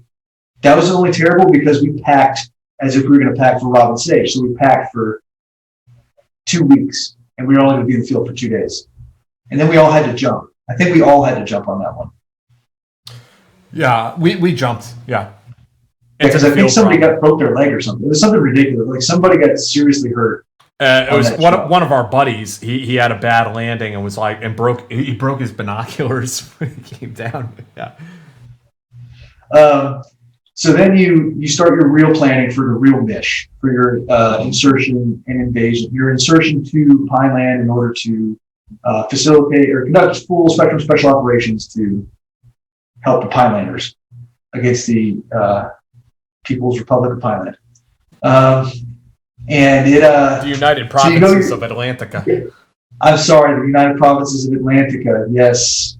How could I forget those bastards? So you plan, and then you finally do an insertion. Jack and I were on separate teams. He was in an adjacent AO, or Area of Operations Committee. We started off with a planned helicopter insertion to a link-up point. It was only supposed to be like a 400-meter walk. So we're on 2 Blackhawks. Blackhawks come in, they flare to land, and an ambush happens. We take machine gun fire from the tree line, so now we have to go to our alternate LZ, which is like 15 miles away. So now we have to go to our alternate link-up point. And I'm not exaggerating when I say this, we walked for a day and a half. We just walked. I don't know how far we went. I couldn't tell you, but I just know that we walked for a fucking day and a half. We slept on the trail and we just walked.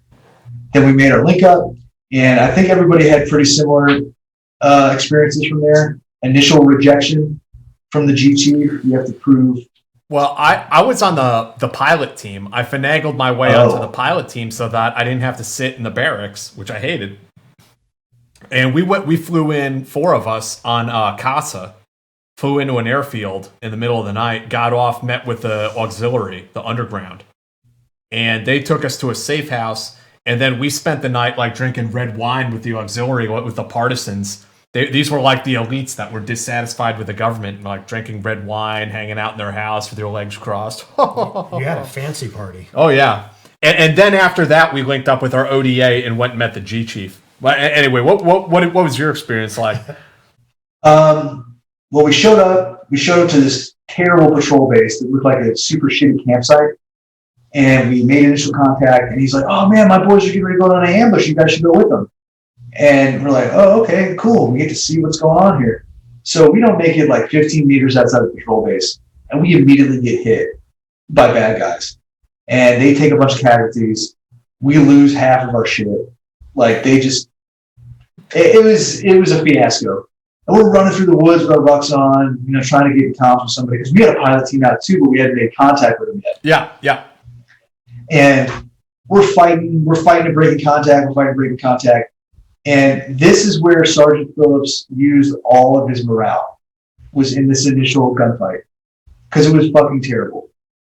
We're getting hit left and right. We're shooting. We're fighting. We're exhausted, and I just remember thinking, I was like, God damn, man, we just started this war, and we finally break contact. And it was like the cadre like huddled us up. He's like, all right, guys, listen, that was a tough fight for the home team, but you got to keep your mind in the fight, all right? And he's like, okay, Sarge, whatever you say, let's do this.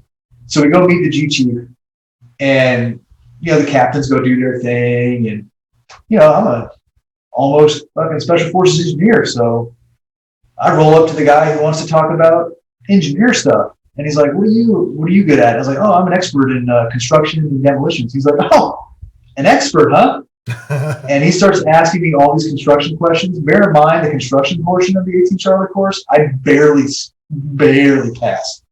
So he's like talking to me about different types of nails and wattage and all sorts of shit like that. And I was like, what, sir, those are very good questions. Let me go talk to my other engineers, and we'll come up with an answer for you. And I was like, fuck, man, this is going to be a tough 2 weeks. But we all ended up getting our canteen cups out, and we drank to the freedom of Pineland with this disgusting, it was like Tabasco and whiskey and like salt and like a whole bunch of shit that we were things like, to Pineland. Ugh. All right. I got a story for you here, Caleb. Ours was ceremonial wine of some sort, some ceremonial grog out of a communal cup with a straw, which was really just some sort of vinegar concoction. And all of my teammates pretended to drink this thing. It gets to me at the end, and they say, you got to finish it, buddy. You're insulting our hospitality by not drinking this. And it's like a full fucking keg of ceremonial grog that your pal Jack now has to finish. Because my buddies fucked me.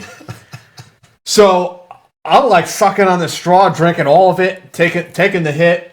And, the female role players and the guerrilla force are like, oh, Jack is a big man. And I'm like, oh my God. And I'm like drinking this thing, and I finished it. And I'm like, oh, Jack, you bring us great satisfaction and this and that. And I'm like, and I stumbled off into the woods and projectile vomited like 5 or 6 feet. Like poltergeist type shit. It was horrible. Dude, yeah, no. Thankfully, we didn't have that. We did have the most inconveniently placed G or guerrilla base in the entire campaign. I'm fairly certain. So it was a old Boy Scout camp located on top of this hill. Pretty good spot because there was a lot of cover. Like tactically, it was pretty good because we could put machine guns on every avenue of approach. Super cool. What's not cool is that to get up to it was like a super steep, shitty trail that you were almost. It wasn't 90 degrees, but it was close to it. And I just remember I would plan what patrols that I would volunteer for. I would volunteer for like 4 patrols a day, just not to have to walk up that fucking hill. I'm like, you know what, dude? I'll walk down the hill. I'll do the ambush. I'll do the resupply. I'll do the recce. And then I'll do the escort. And then I'll walk back up the hill. They're like, you're so fucking lazy. It's like, dude, that is a big, big fucking hill. And I remember we retrieved a couple resupply drops, and we didn't have vehicles. So now we're carrying water cans and ammo crates up this hill. And like I said, I left all my morale in that first gunfight. So it was a slog. We eventually made a sled that we would drag up the hill so we didn't have to carry anything. And then like the last couple days, our G Chief let us know that the guerrilla combat engineers cleared the road so we could start using the road. And like as one, we all turned and looked at each other like, what fucking road? And it's like, there's like a very nice fucking dirt road, like 50 meters from our fucking site that you had to know it was there. And it was like, are you kidding me? There's a road right here the whole time? And he's like, oh, it had mines in it. And it's like, you piece of shit. Like, oh. because we didn't have water on top either. So we had to go down to the hill to fill water buckets and water cans every day, twice a day. Man, I'll tell you, I really clashed with the captain on my team. He's a good guy, but a West Pointer, very like everything's by the book, and I was not. So we kind of did not get along so well. So I was the same. I volunteered for every mission that there was to just keep myself out of the G base. So I mean, I got to run all over the place and do some really cool stuff. That was fun. Yeah, and it's like anything else, right? It's like we talked about earlier. It's like you get out what you put into it. And there were times where it was like, who wants to go do this mission? It's not going to be very cool, and nobody wants to do it. It's like, fuck it, I'll do it, dude. And then you volunteer to go do it, and then you get to the link up point, and the guerrilla or the auxiliary is like, here, put these civilian clothes on. We have to go into town. Yep. Like, oh shit. Okay, what are we going to go do in town? Oh, we're going to go eat some food. All right.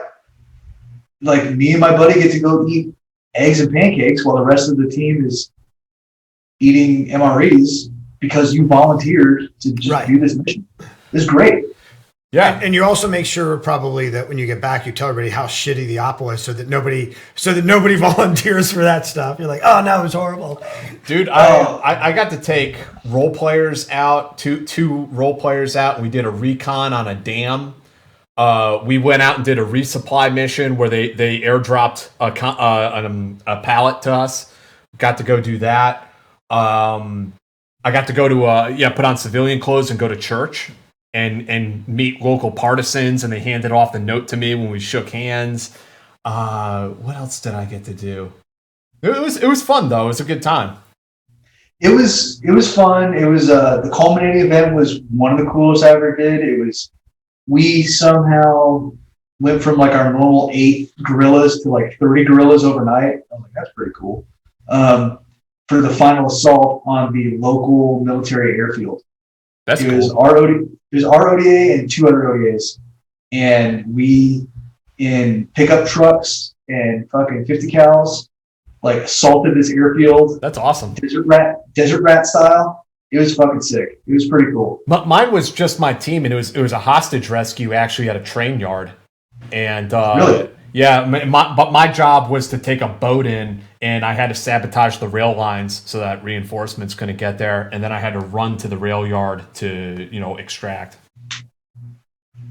That is a great way to end the Q course, because after a year of just getting your dick kicked in. Yeah. It's like, oh man, Green Beret stuff. Like this is exactly what I joined to do. On the other hand, you show up to group expecting every deployment and every mission to be like that. And it's like, no. And what was the difference, or like what was the reality? Like, what were some of the things you did in group that you never expected that you would do, or that were... Give us like a quick overview, Caleb, because I think we're gonna have you on again someday to actually talk about SF. So I did 3 trips as a Green Beret 5th group. My first one was 07 to 08. I was out in Sodak West, out in the Al Anbar province. We were actually the only ODA underneath the Navy SEAL command. That was my first experience with Navy SEALs in reality. And actually got to meet Chris Kyle before he became famous.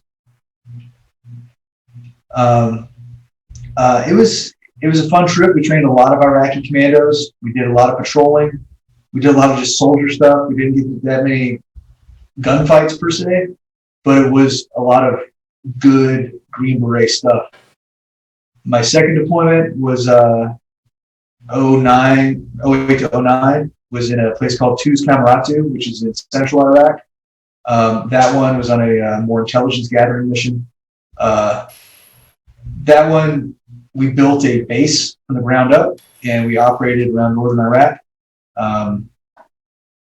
That we could talk about that one more in depth later. There's nothing really stand out on that one. And then my last one was in northern Iraq, working with the Kurds. We had a Kurdish commando company, and we had to go to the head of the Kurdish commandos and ask permission to train his guys.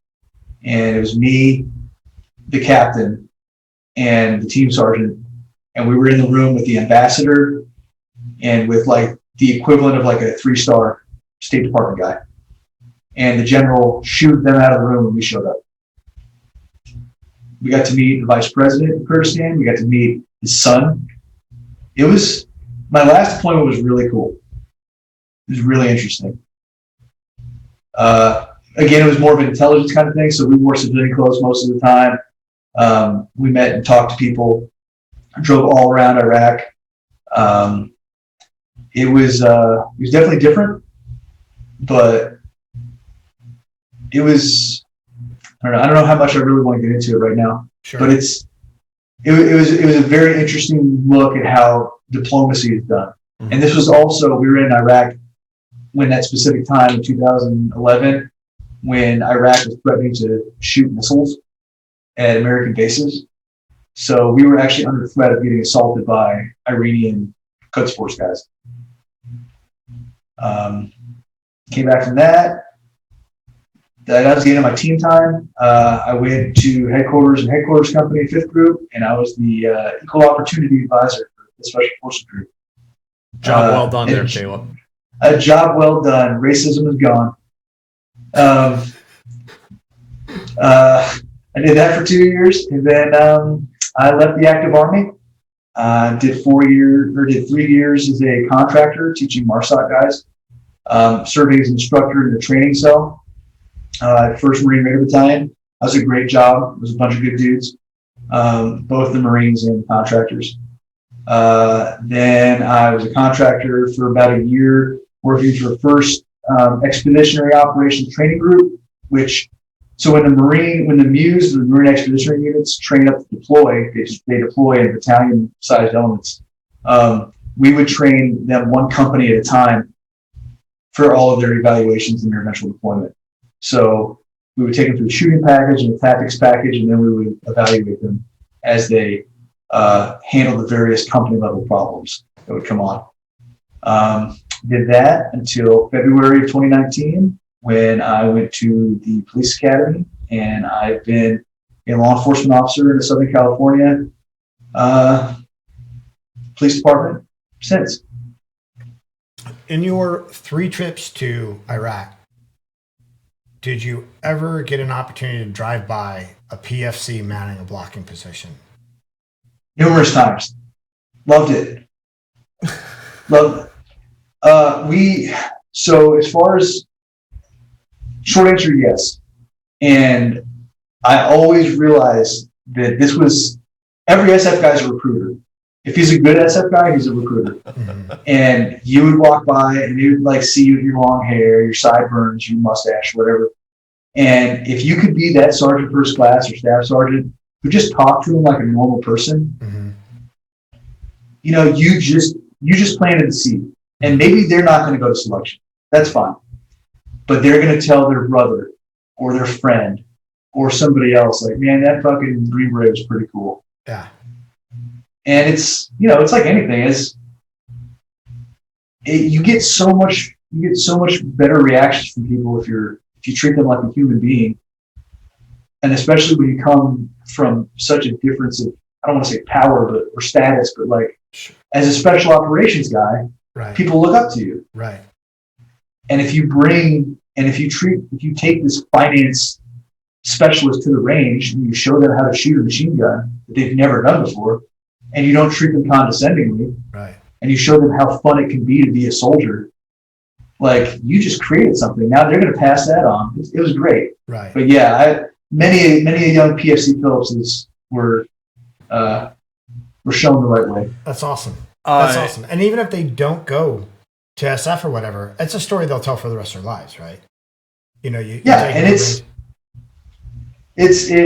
is a responsibility that I think some SF guys, some Rangers, some people who are put on a higher level in the military, I think they don't realize the power they wield. Right.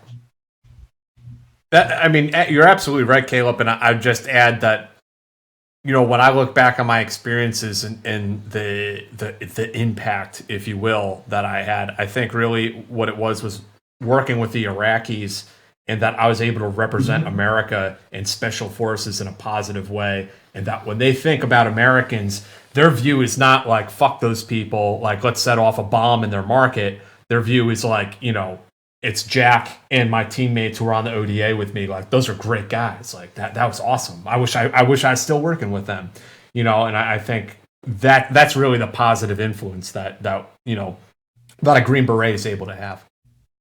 Well, that's interesting. I was talking to one of my old team sergeants when ISIS was the fight was still on in ISIS, like 2015, 2016, when it was getting hot and heavy over there. My old team sergeant was still in contact with a lot of our SWAT guys, and it was an emotional thing, man. It was like, well, what about this guy? Oh, he's dead. What about this guy? Oh, he's dead. What about this guy? Oh, he's a captain now. Oh, fucking sweet. I went through the same thing. And it is something that I don't think a lot of people think about. Like when we were up there training the Kurds, it was one of those things. It was like, these guys are true allies, man. They really are. Like this fucking guy would take a bullet for me. I don't understand what he's saying, but he would take a bullet for me. And we spent a lot of time repairing bad interactions that previous Americans have done. It's a sticky situation over there, and I understand that the calculus that our politicians have to do is different than a soldier on the ground, but they were, and I'm willing to bet a lot of them still would be, great allies to us. Yeah. Caleb, we had a question. I think I can answer this, though. Has anyone successfully evaded during the evasion phase? How do they prevent people from doing so? And in SEER school, I mean, it's designed for you to get captured. So, I mean, good for you, you evaded. But there's a point in it where it's like, okay, good work, guys. Now you're captured. Somebody asks, any advice for prospective 18 X-rays? What do you think? I would... there's a bunch of good prep programs out there. I see a bunch of them on various social medias, be it Facebook or Instagram, and they're run by legit guys who train people to do it. I can't think of any off the top of my head, but I know there's a couple that specifically train you for what you want to do. The biggest thing you would think is physical, which does take a lot. It's a majority of what you should be preparing. But you really need to mentally burn the boats, man. Like, this is I will get this. I will become a Green Beret. I will become a Navy SEAL. I will do this. But you also have to be pragmatic about it and you have to think, what if something happens? What if I break my fucking foot on a run? Right. What's my fallback? And that's what I tell guys when they talk about joining the Army in the 18 X-ray program. I tell them, like, hey man, you just need to be prepared. They could be overstrength for 18 X-rays, and they cut the last 10 names on the list, and you're the last 10. So you have to be mentally prepared to go be an infantryman somewhere. If you really want to be a Green Beret, that's nothing but an obstacle. So, long story short, if you want to be an 18 X-ray and you want to go to selection and become a Green Beret, you got to burn the boats, man. It has to be the only goal. B. Paisley also asked a question, and thanks for the donation. And thank you, everybody, for the donations and tuning in and everything. He actually just said, I helped out a guy that I thought was an E4 in SFAS. He said he was actually an O3. I was like, Whiskey Tango Foxtrot. Did you find? Go ahead. No, it happens. If